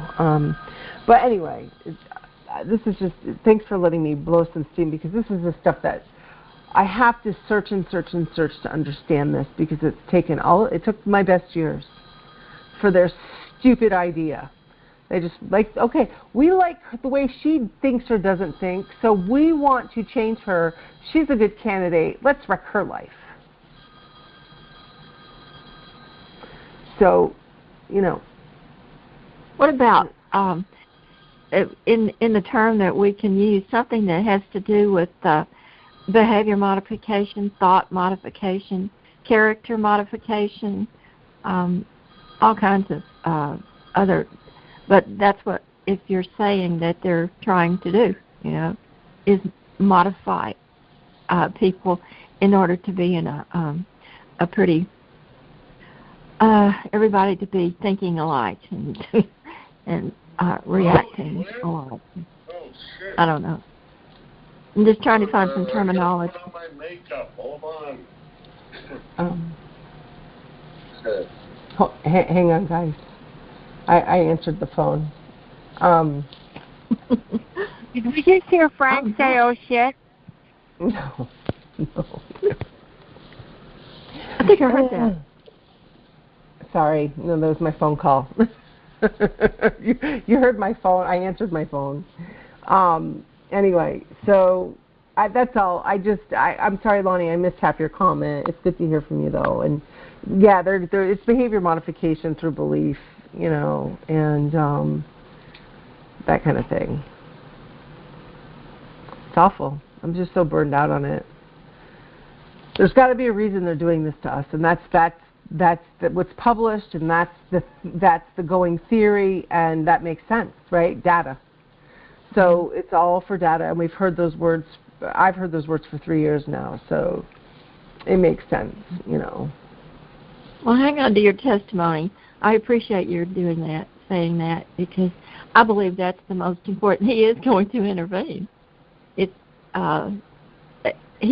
the one who started this whole thing in creating everything, and it was good. and he said, if you take the responsibility for knowledge, you're going to have to be responsible for it. And this is what's happening now. We're just getting better at doing what human beings end up doing all along. And I believe we've reached the point. So that's all. Anyway, thank you for saying that. Sure. It's very evident. You just go out. We've got trees this time that just came out absolutely beautiful. It rained. We had that storm. We were supposed to have that storm. And we've got bright yellow gold leaves on the trees, on the ground, and they're still on the trees too. It's just a color. And then when the sun comes out and the blue water is beyond it, I'm just amazed at what God did that's still left that we haven't destroyed yet, But, yeah. It's just, I agree. His creation speaks for him. So anyway. Hi guys. Doesn't it make you feel so good too? It's like it makes you feel good. That's what it's supposed to be, the good stuff. That's what life is supposed to be about. Yeah. You got noise? Nope, somebody did. Hello? Hello. When we were little, we'd hear hello, and living near the border, a lot of people would say, bonjour, comment allez-vous, or, something like that, and we always thought it was barn door, come and tie my shoes. Bondor, come and tie my shoes. Hablo inglés here. How you doing, guys? I'm going to say goodnight, everybody. Thanks for letting me ramble. Rambling girl. Okay, Lily needs a prayer. And Debbie needs a prayer, too. Debbie, my Carl is very ill.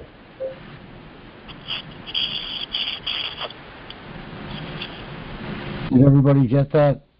Debbie from our call is ill. Thank you so much, everybody. I'm sorry if I'm being a little grumpy, too, but I'm just trying to deal. So, big hugs to everybody. I got to go. I got... Can anybody hear me? Deborah from this call is ill. What's the matter with her? She thinks she's got COVID. Oh, no. Yeah, so say a prayer for Debbie. Big hugs, everybody. Will do. Thanks, Frank. Have a good night, everyone. Feel better, Lily? Lily, why don't you give me a buzz? Okay, we'll do. All right. I will. Thank you. Good night. Good night, everybody. Good night, Lily. Yeah, that woman's having a bad day. She really is. And because she never shows it when she is. So when you see her like that, she's having a bad day. She never shows it. Okay, we still have 52 people on here, and it's a perfect time to have a round table. I have one. All we have to do is 4 or 5 people come up here, and we'll start talking. And you can bring up the topic. Hi. Your singing was beautiful, by the way.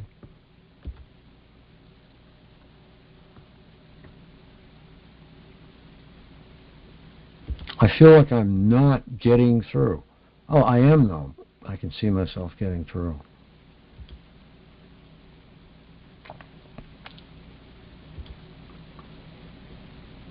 Okay, Friday night calls and early when everybody clams up. So we need some people up here talking. I'm going to get another cup of coffee, and when I come back, I hope I see some people jabbering away. I'll be right back.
Well, hello, Portland, Oregon.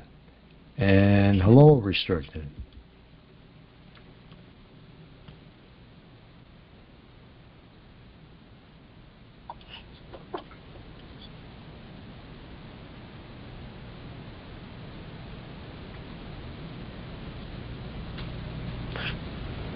Hi, Frank. It's Marcus.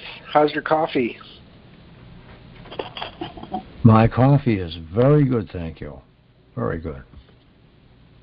Do you drink more of that these days, or Earl Grey tea? Usually more tea. Yeah. Black tea has about 25 milligrams of caffeine, as does coffee. Yeah, it's quite a lot less. I leave the tea bag in there the whole time. It's got tannic acid in it, which is good for you. Well, speaking of what is good for you, I was Googling the definition of radiation because people in the text room were talking about radiation from the sun and radiation from the electromagnetic energy field. So I wanted to see what their definition was, and Wikipedia says, in physics, radiation is the emission or transmission of energy in the form of waves or particles through space or through a material medium.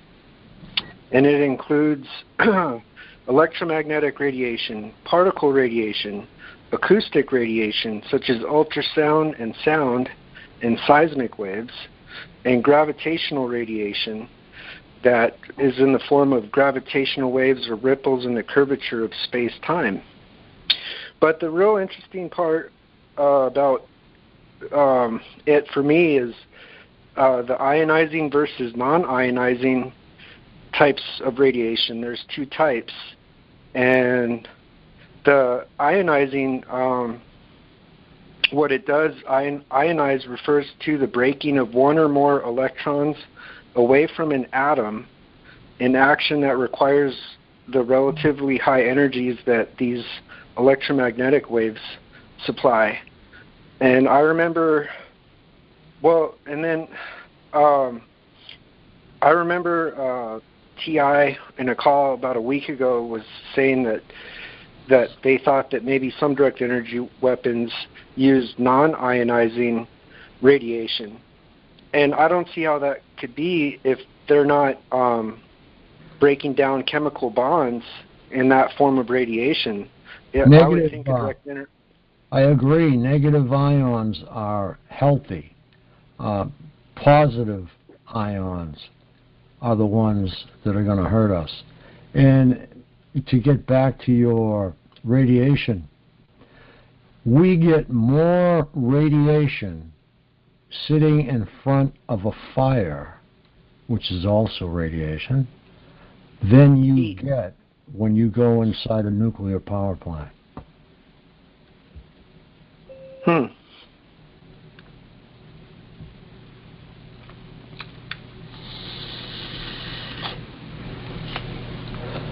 friend of mine works for Pilgrim 2, or Pilgrim 1 or 2, here in Massachusetts, and that was one of his lines.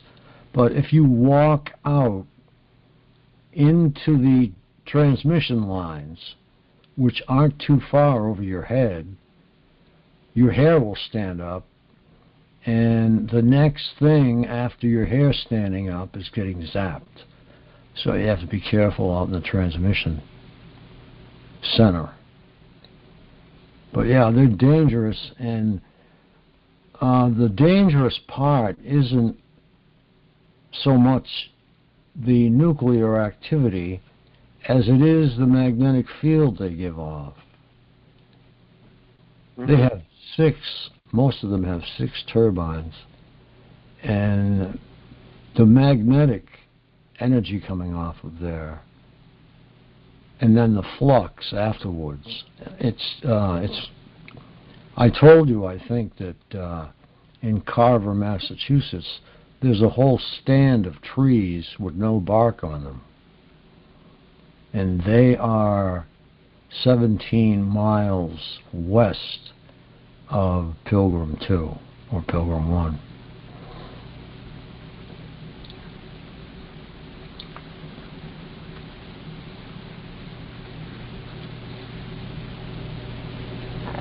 Yeah, we did a piece on hypnotism tonight, Marcus. We just scratched the surface.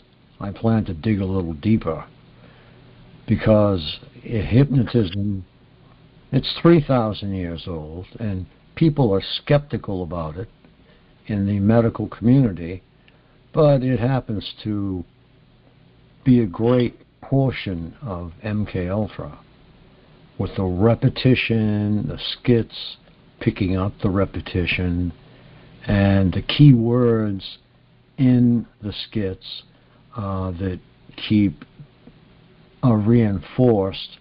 If you'll notice, there's certain words they use, and they reinforce these words in the skits. Boy, my voice is really getting lousy. Yeah, they're pretty loopy. When I got B2K from 2011 to 2018, then they stopped up to the present, but they'd use key words to intimidate and scare me. And it was like that post-traumatic stress. And it was like it evoked emotional feelings of anxiety, because then I thought they were going to start attacking me with directed energy weapon, or they were going to break in and do some damage to me. So it was like a trauma, and like where the line is between hypnosis and trauma, emotional trauma, I'm not sure, because it sends my mode of thinking in a different direction. And I'm not really like as cognizant of it. Sometimes it's sort of like in my subconscious too, or it's just kind of buried in there, but firing off neurons from my subconscious into my active thinking and activity.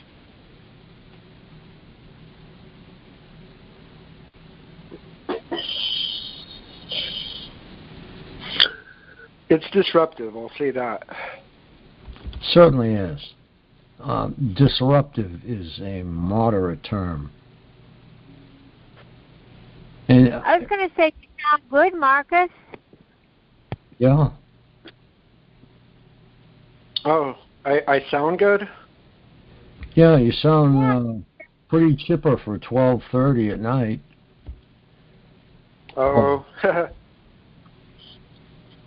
Yeah, thanks, HC. Yeah, I'm just drinking some tea myself, and I enjoyed watching some sports tonight on TV and talking to my brother. And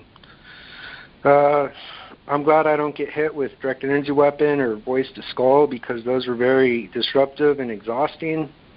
However, the perps are hitting me with nerve pulses through my nervous neuromuscular system hundreds to thousands of times a day, and it's really bad, because they have these micro-sized neuroprosthetics attached to my spinal cord, and they're like, right now as I speak, they're shaking my stomach and my lower back.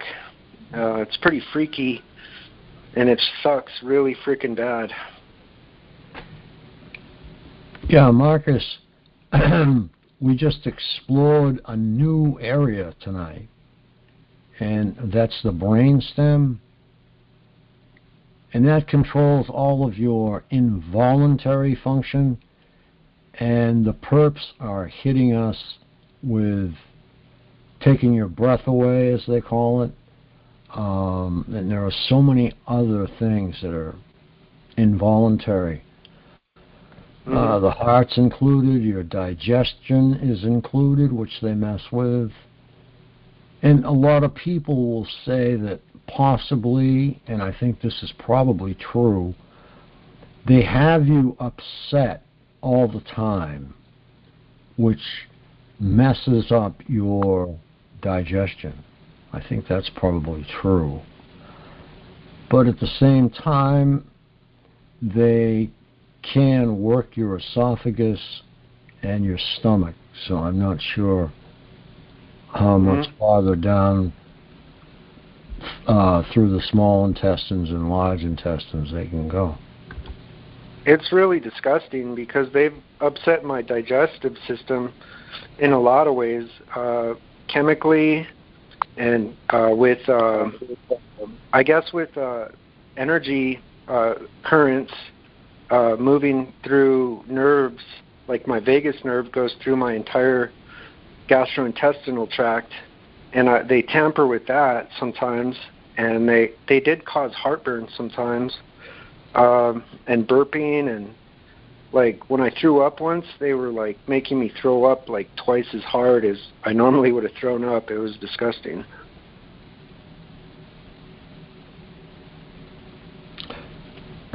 Yeah. Okay, we have. Richmond. Hi, how you doing? I'm doing okay. I was just wondering, did he have V2K from 2011 to 2018?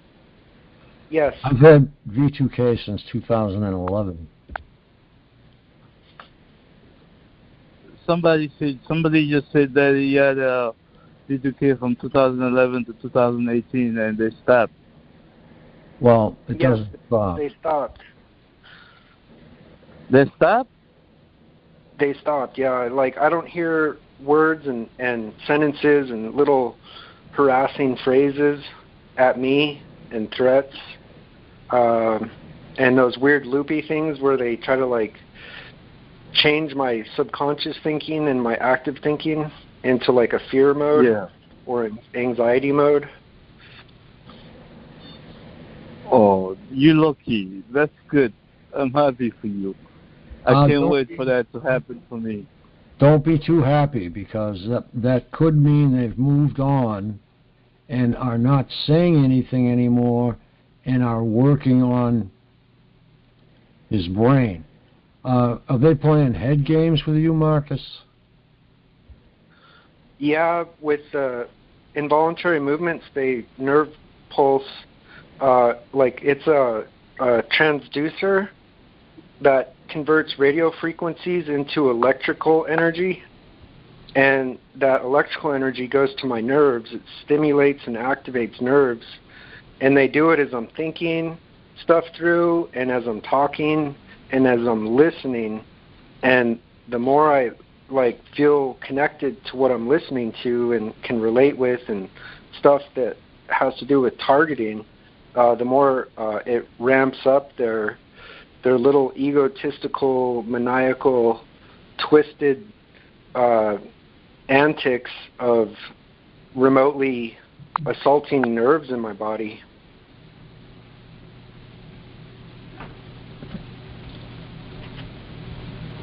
Okay, so you're getting basically attacks on your nervous system then, huh? All through it, from my spinal cord and from head to toe. And they can manipulate nerves in my cranial nerves, like nerves in my face, and nerves in my tongue, and nerves around my scalp and my neck. And they try to trick my thinking that it's an emotion or a thought of my own, when it's really not. And it's usually really stinking obvious that someone is remotely molesting nerves in my body. It's terrible.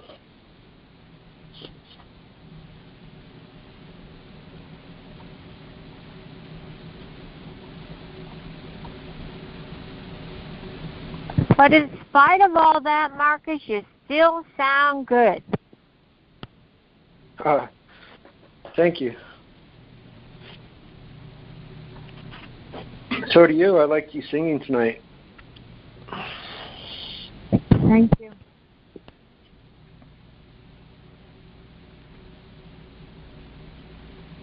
Yeah, it's been quite an interesting conference call. It's really been good. Excellent, as a matter of fact. It was hearing Frank read Psalm 91 that spurred me on. Oh, I enjoyed that thoroughly. I really did. I remember being in Sunday school. It was held in the basement or the cellar of the church, and that's where we had Sunday school. And I remember the pastor signing my Bible in 1961, and that was pretty cool. But it was fun. Love Sunday school.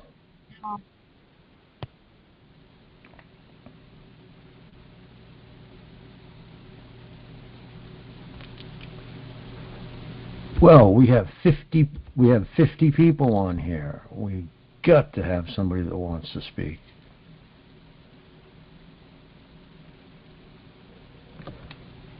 Let me see, we've got Michael from Alaska, and Joe from Australia is probably still here. And we've got 4 restricteds. Nadine's here. Hi, Nadine. And let me see. We've got T.I.ville. And compliments to Liz on her production of some really wild, great fashion. I got a kick out of it. She's making coin purses now. And we have Alan Goodrich. Let me see. We've got a bunch of callers tonight. We've got East Boston. Ooh, hi, Frank. Hi, how you doing? This is Alan.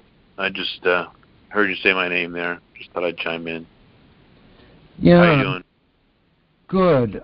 I was just going down the list of people we have here, and I just saw your name. You usually have a lot of great things to bring forward. Well, for me, it's the same old right now. I'm, slogging through each day, trying to make it to the next day. Yeah, I know what you mean. I haven't been able to get near my email in days. I think I got at it once, but I have like piles of email. If snail mail, there'd be cases of it. Put it that way. Yeah. Boxes of it. Oh, and hello, East Boston. I worked off of Canal Street for a while, and I'll tell you, they have a wind that blows down Canal Street in East Boston, and it was 8 degrees, and the wind was howling at 20 to 30 miles per hour, and that's one of the coldest jobs that somebody ever allowed me to work in. 8 degrees, then add in a wind chill factor. And this guy let us work in a building, and the building had no heat. So, I just kind of like got in my truck and split. I couldn't believe it. Boston Boat Works. They're probably still in business.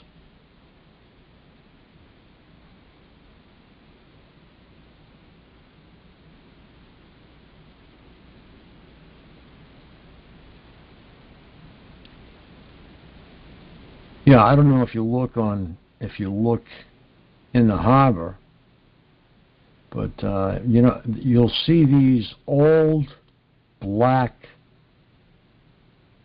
3-masters.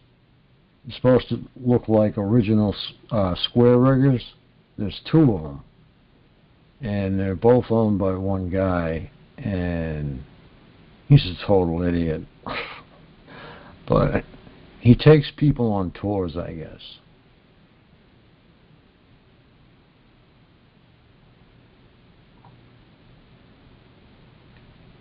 But we had Hollywood come in, and Hollywood grabbed 3 or 4 people for the new production of Gilligan's Island, which never got off the ground.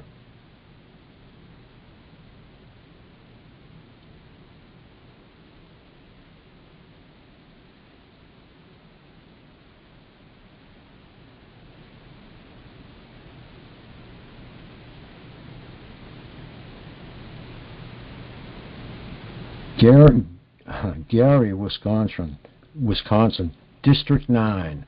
Are you naming it after that movie with the bugs? Well, that was some movie. I'm rambling here. I'm waiting for somebody to come up and just sort of grab the mic. Maybe if I shut up and just go away for a while. Is that Gary? Is Gary of, I think you said Wisconsin, is that the same Gary that we know that started out like in New Mexico? Not sure. And he used to be in sales for health or medical sales or something. I forget who he's, anyway, that's the only Gary I know on the call. Yeah, I don't know. Everybody seems to be dormant tonight. I don't know why, but they're all dormant. We've got a bunch of listeners. Hey, HC. Hey. Long time no hear. I know, but I hear you sometime, once in a while on the call. Yeah.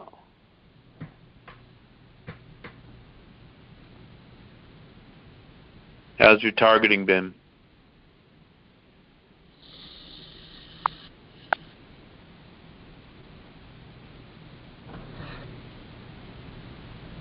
I tell you what we can do. If any of you have a video that you want to play, just send me the link and we can all watch it or listen to it. But we've got a lot of callers, so that wouldn't be fair, would it? Did you hear me, Alan? Yeah, I can hear you. Did you hear my okay, so you heard my answer? No, I didn't hear your answer. I said it's been hell. Oh, has it? Yeah. What kind of stuff are they?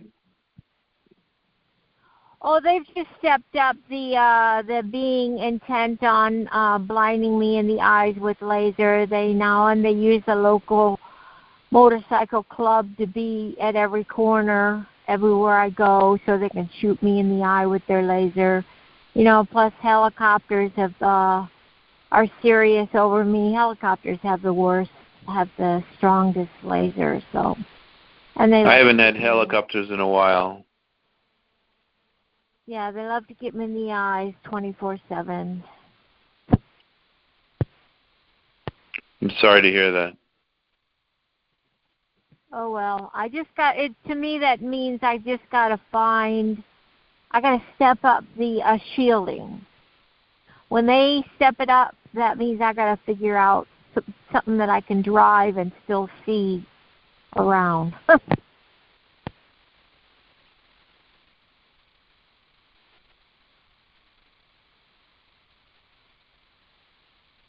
I've been getting a lot of dream manipulation every night. It's yeah, I remember you said that's what you get a lot. I get it a lot, yeah. So does that mean you only get it at night? In other words, they don't. Do they do anything to you during the day? Because I get laser to the eyes 24/7. Everything I do. I seem to get random things during the day. I was trying to use my cell phone today, and all of a sudden, I couldn't press the numbers in. I pressed the number and it wouldn't register on the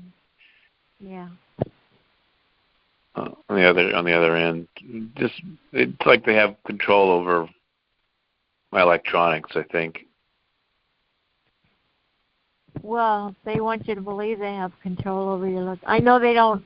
They try that stuff with me, but just I say wait 2 minutes when their energy is spent and try it again. Yeah. Yeah, that's what I did, and today, and it worked. I had to call a place back.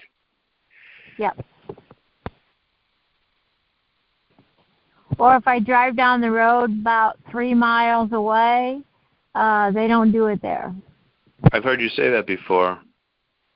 Yeah. Well, I've noticed each neighborhood has its own network of perps.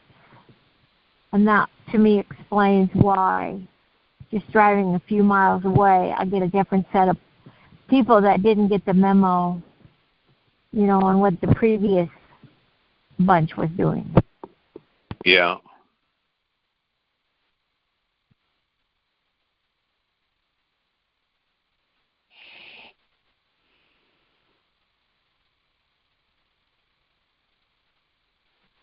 And I didn't mean to take up the call, but it's great hearing you, and I'm going to mute. Okay, it's good to hear you too, HC. I'm going to mute as well.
I could sing another song.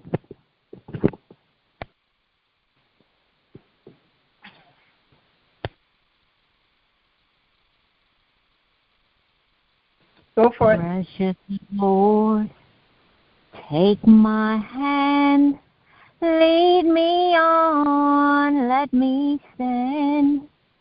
I am tired, I am weak, I am worn. Through the storm, through the night, lead me on to the light. Take my hand, precious Lord, lead me on. That was beautiful. Amen.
I have a question.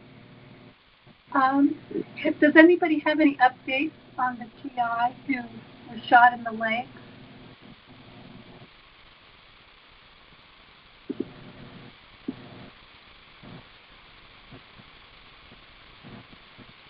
Does anybody have any updates on what?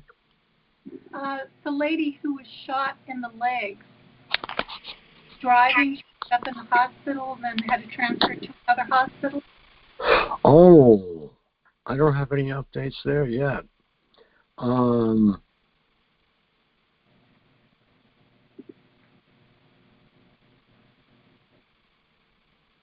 We need to get an update on Luda. I just don't have enough hands. I'll see if I can grow another arm and a hand tomorrow and get working on finding out, about people and what's going on.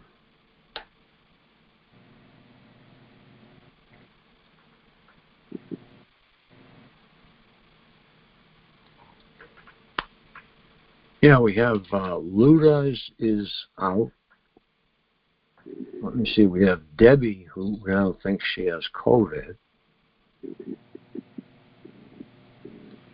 And this woman is the woman that started the Washington movement.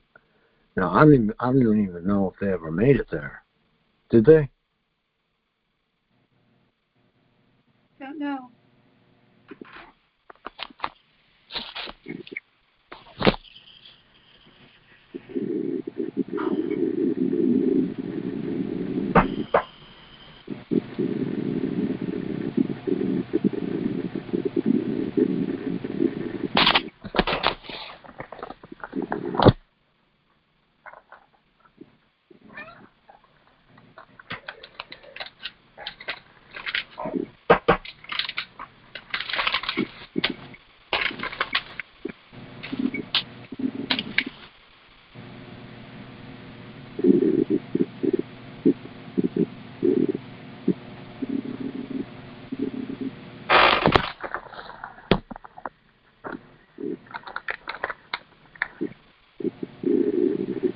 I missed the first part of your talk on hypnosis tonight.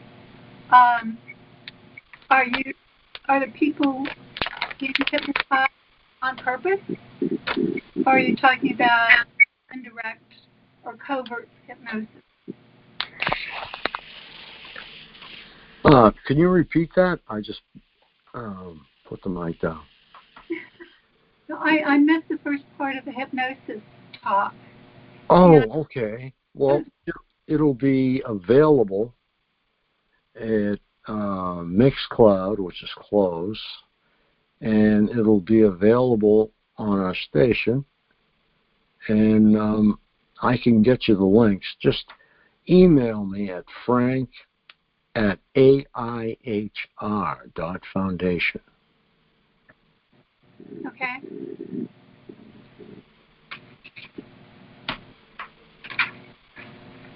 And I'll give you both of those links, and I'll see if I can get you a few more. Where do you live? I live in Arizona. Arizona, okay. Well, I think we have a link in around Texas, so it doesn't really matter, though, with the internet the way it is today. We're in Arizona. Up in the mountains, north, about 2 hours north of Phoenix. Okay. Sumaya lives up there, I think.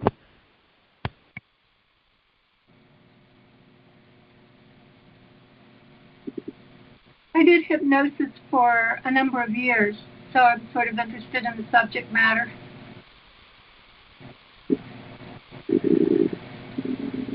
Oh. And I'm glad that Frank said to be careful who you get to hypnotize you, because things can happen. Yeah, you performed hypnosis? Yes. Oh, excellent. I would really love to speak with you, and I will take notes. Well, Well, there are a lot of different ways to hypnotize people, and I was mostly into helping people with pain management, weight management, and stopping smoking, and also stress management. A lot of people were stressed. I was in the D.C. area when I was doing it. Oh, you must have heard about the Russian that was doing all of the smoking cessation hypnotism in Boston. The Mad Russian, they call them. No, I'm not familiar with that. I stopped doing hypnosis pretty much about 10 years ago when I moved out here. Oh, you found it not to be lucrative, or no one was accepting, or what? No, it's just I'm 71. Oh, you don't sound it. Oh, thanks. But yeah, I didn't have to work. I still do it occasionally for friends, but I'm very careful with who I work with now, because there's some really interesting people out there, and you can hypnotize them, you get them to a relaxed state, and all of a sudden something happens in their mind and they go somewhere else. I had a couple of people, for example, who remembered things like having had an abortion. They had shut it out of their minds completely. And then they come to me to get hypnotized for something like losing weight, and all of a sudden they're screaming. You know, they go into some other thing. It's almost like split personality, whereas or a fractured personality somehow or other. So I worked with a psychiatrist, and she would send me clients and I would send her clients. So if someone was really bad off, I would send them to her. One lady came to me for pain management, and in hypnosis, she remembered her father shooting her mother, killing her mother right in front of her when she was like 7 or 8 years old. And she had blocked it out of her mind. So hypnosis is really interesting because it brings up a lot of stuff. What happened with that? I mean, was it common knowledge that this shooting had happened, or was it a new discovery? Well, she had blocked it out of her mind. Apparently they were homeless and living in the car, and all of a sudden her father took a gun and shot her mother, and she apparently had put this out of her mind because she felt so much guilt because she had not stopped her father from killing her mother. Not that she could have done anything at that age, but in her mind she was she felt very guilty about it, and that was resolved and her pain went away, actually. So I did send her to the psychiatrist for a session, and she ended up being a lot better after that. Well, she had that block in her head. Right. And it was probably hampering her total existence. Yes, she was heavy because of that. And, people have weight issues. I mean, we're talking extreme weight issues. She had to come into the door side. She was so heavy that she didn't know how much she weighed, and she, had problems walking. But a lot of that, I think, probably was traced back to all of those blocked issues. Who knows what else she might have remembered? It's really an interesting field, hypnosis is, but it can be used for bad, of course.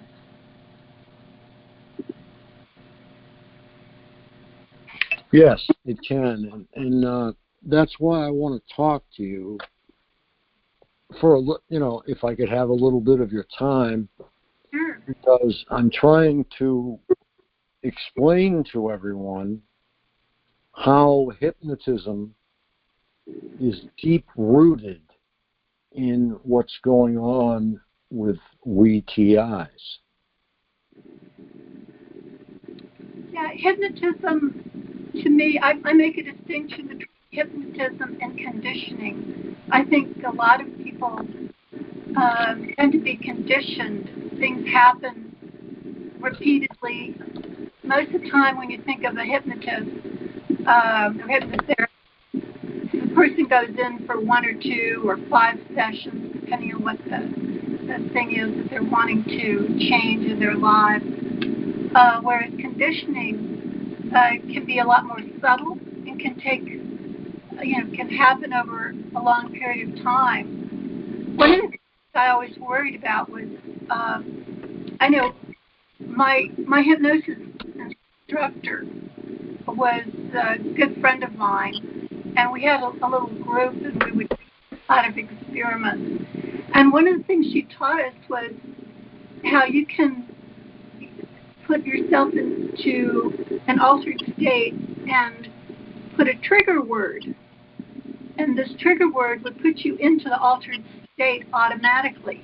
You just had to practice it. So we trusted each other. So, we were okay with doing this and hypnotizing each other and giving ourselves these trigger words. But somebody could do this.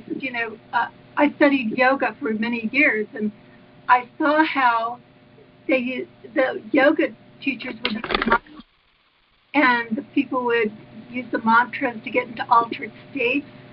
And then every time the teacher would come up and he would start a lesson, he would say a mantra. And to me, this was like a trigger word, getting people into an altered state.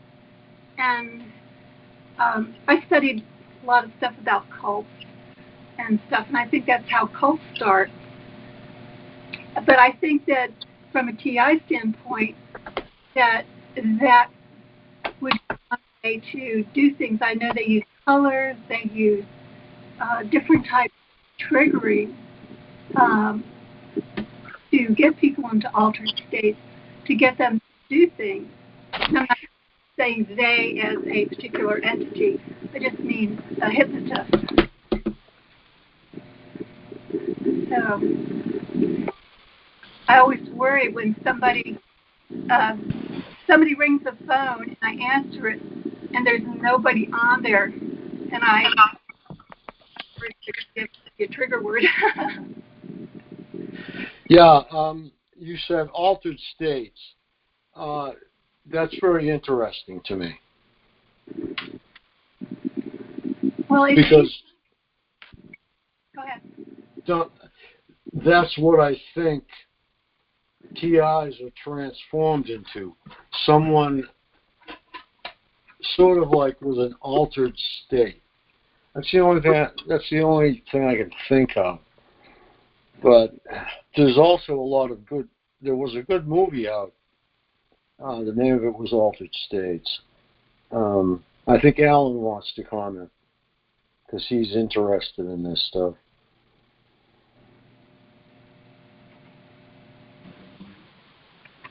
And I'm betting many a TI when they throw around the term mind control an awful lot on the calls, and I'm betting all they're referring to is maybe the perp's attempt at conditioning.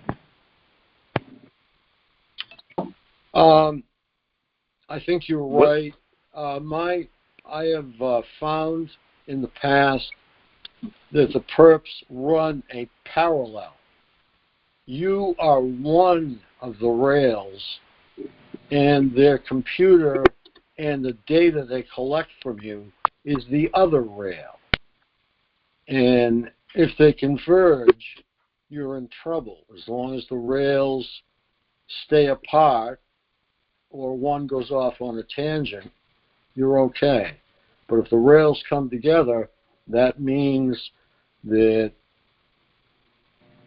they have control over somebody. And I haven't seen it yet. Unfortunately, we've had a couple of people take their lives. It's a little more than a couple, but I'm not going to bring everybody down with it. It's something that happened, and it happened because the person didn't pick up the phone. You got to call somebody when you get backed into a corner. Call me, call Ella, call someone, because we can bring you out of it. All it takes is one normal person to bring you out of that. I don't know, that's my... I've done it, so... they seem to snap right out of it, too. It's too bad. It really is. Pick up the phone. We got to start people on developing a phone tree with 2 or more people and have a schedule. You call this person, they're supposed to call you the next day. And just work it out with 2 people. It's easy. That way, if something happens to one of you, we'll know about it. You know, if you're in the hospital or something happens, we'll know. And it's really easy to set up. Just pick a friend who's a TI and make an agreement. Call each other every other day. Every other day you'll be calling that person. It's really easy to set up.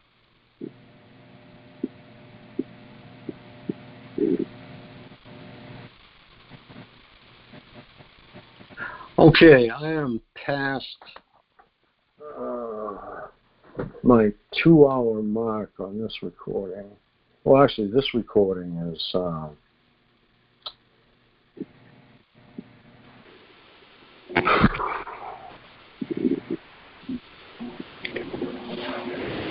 'Too many things in one day.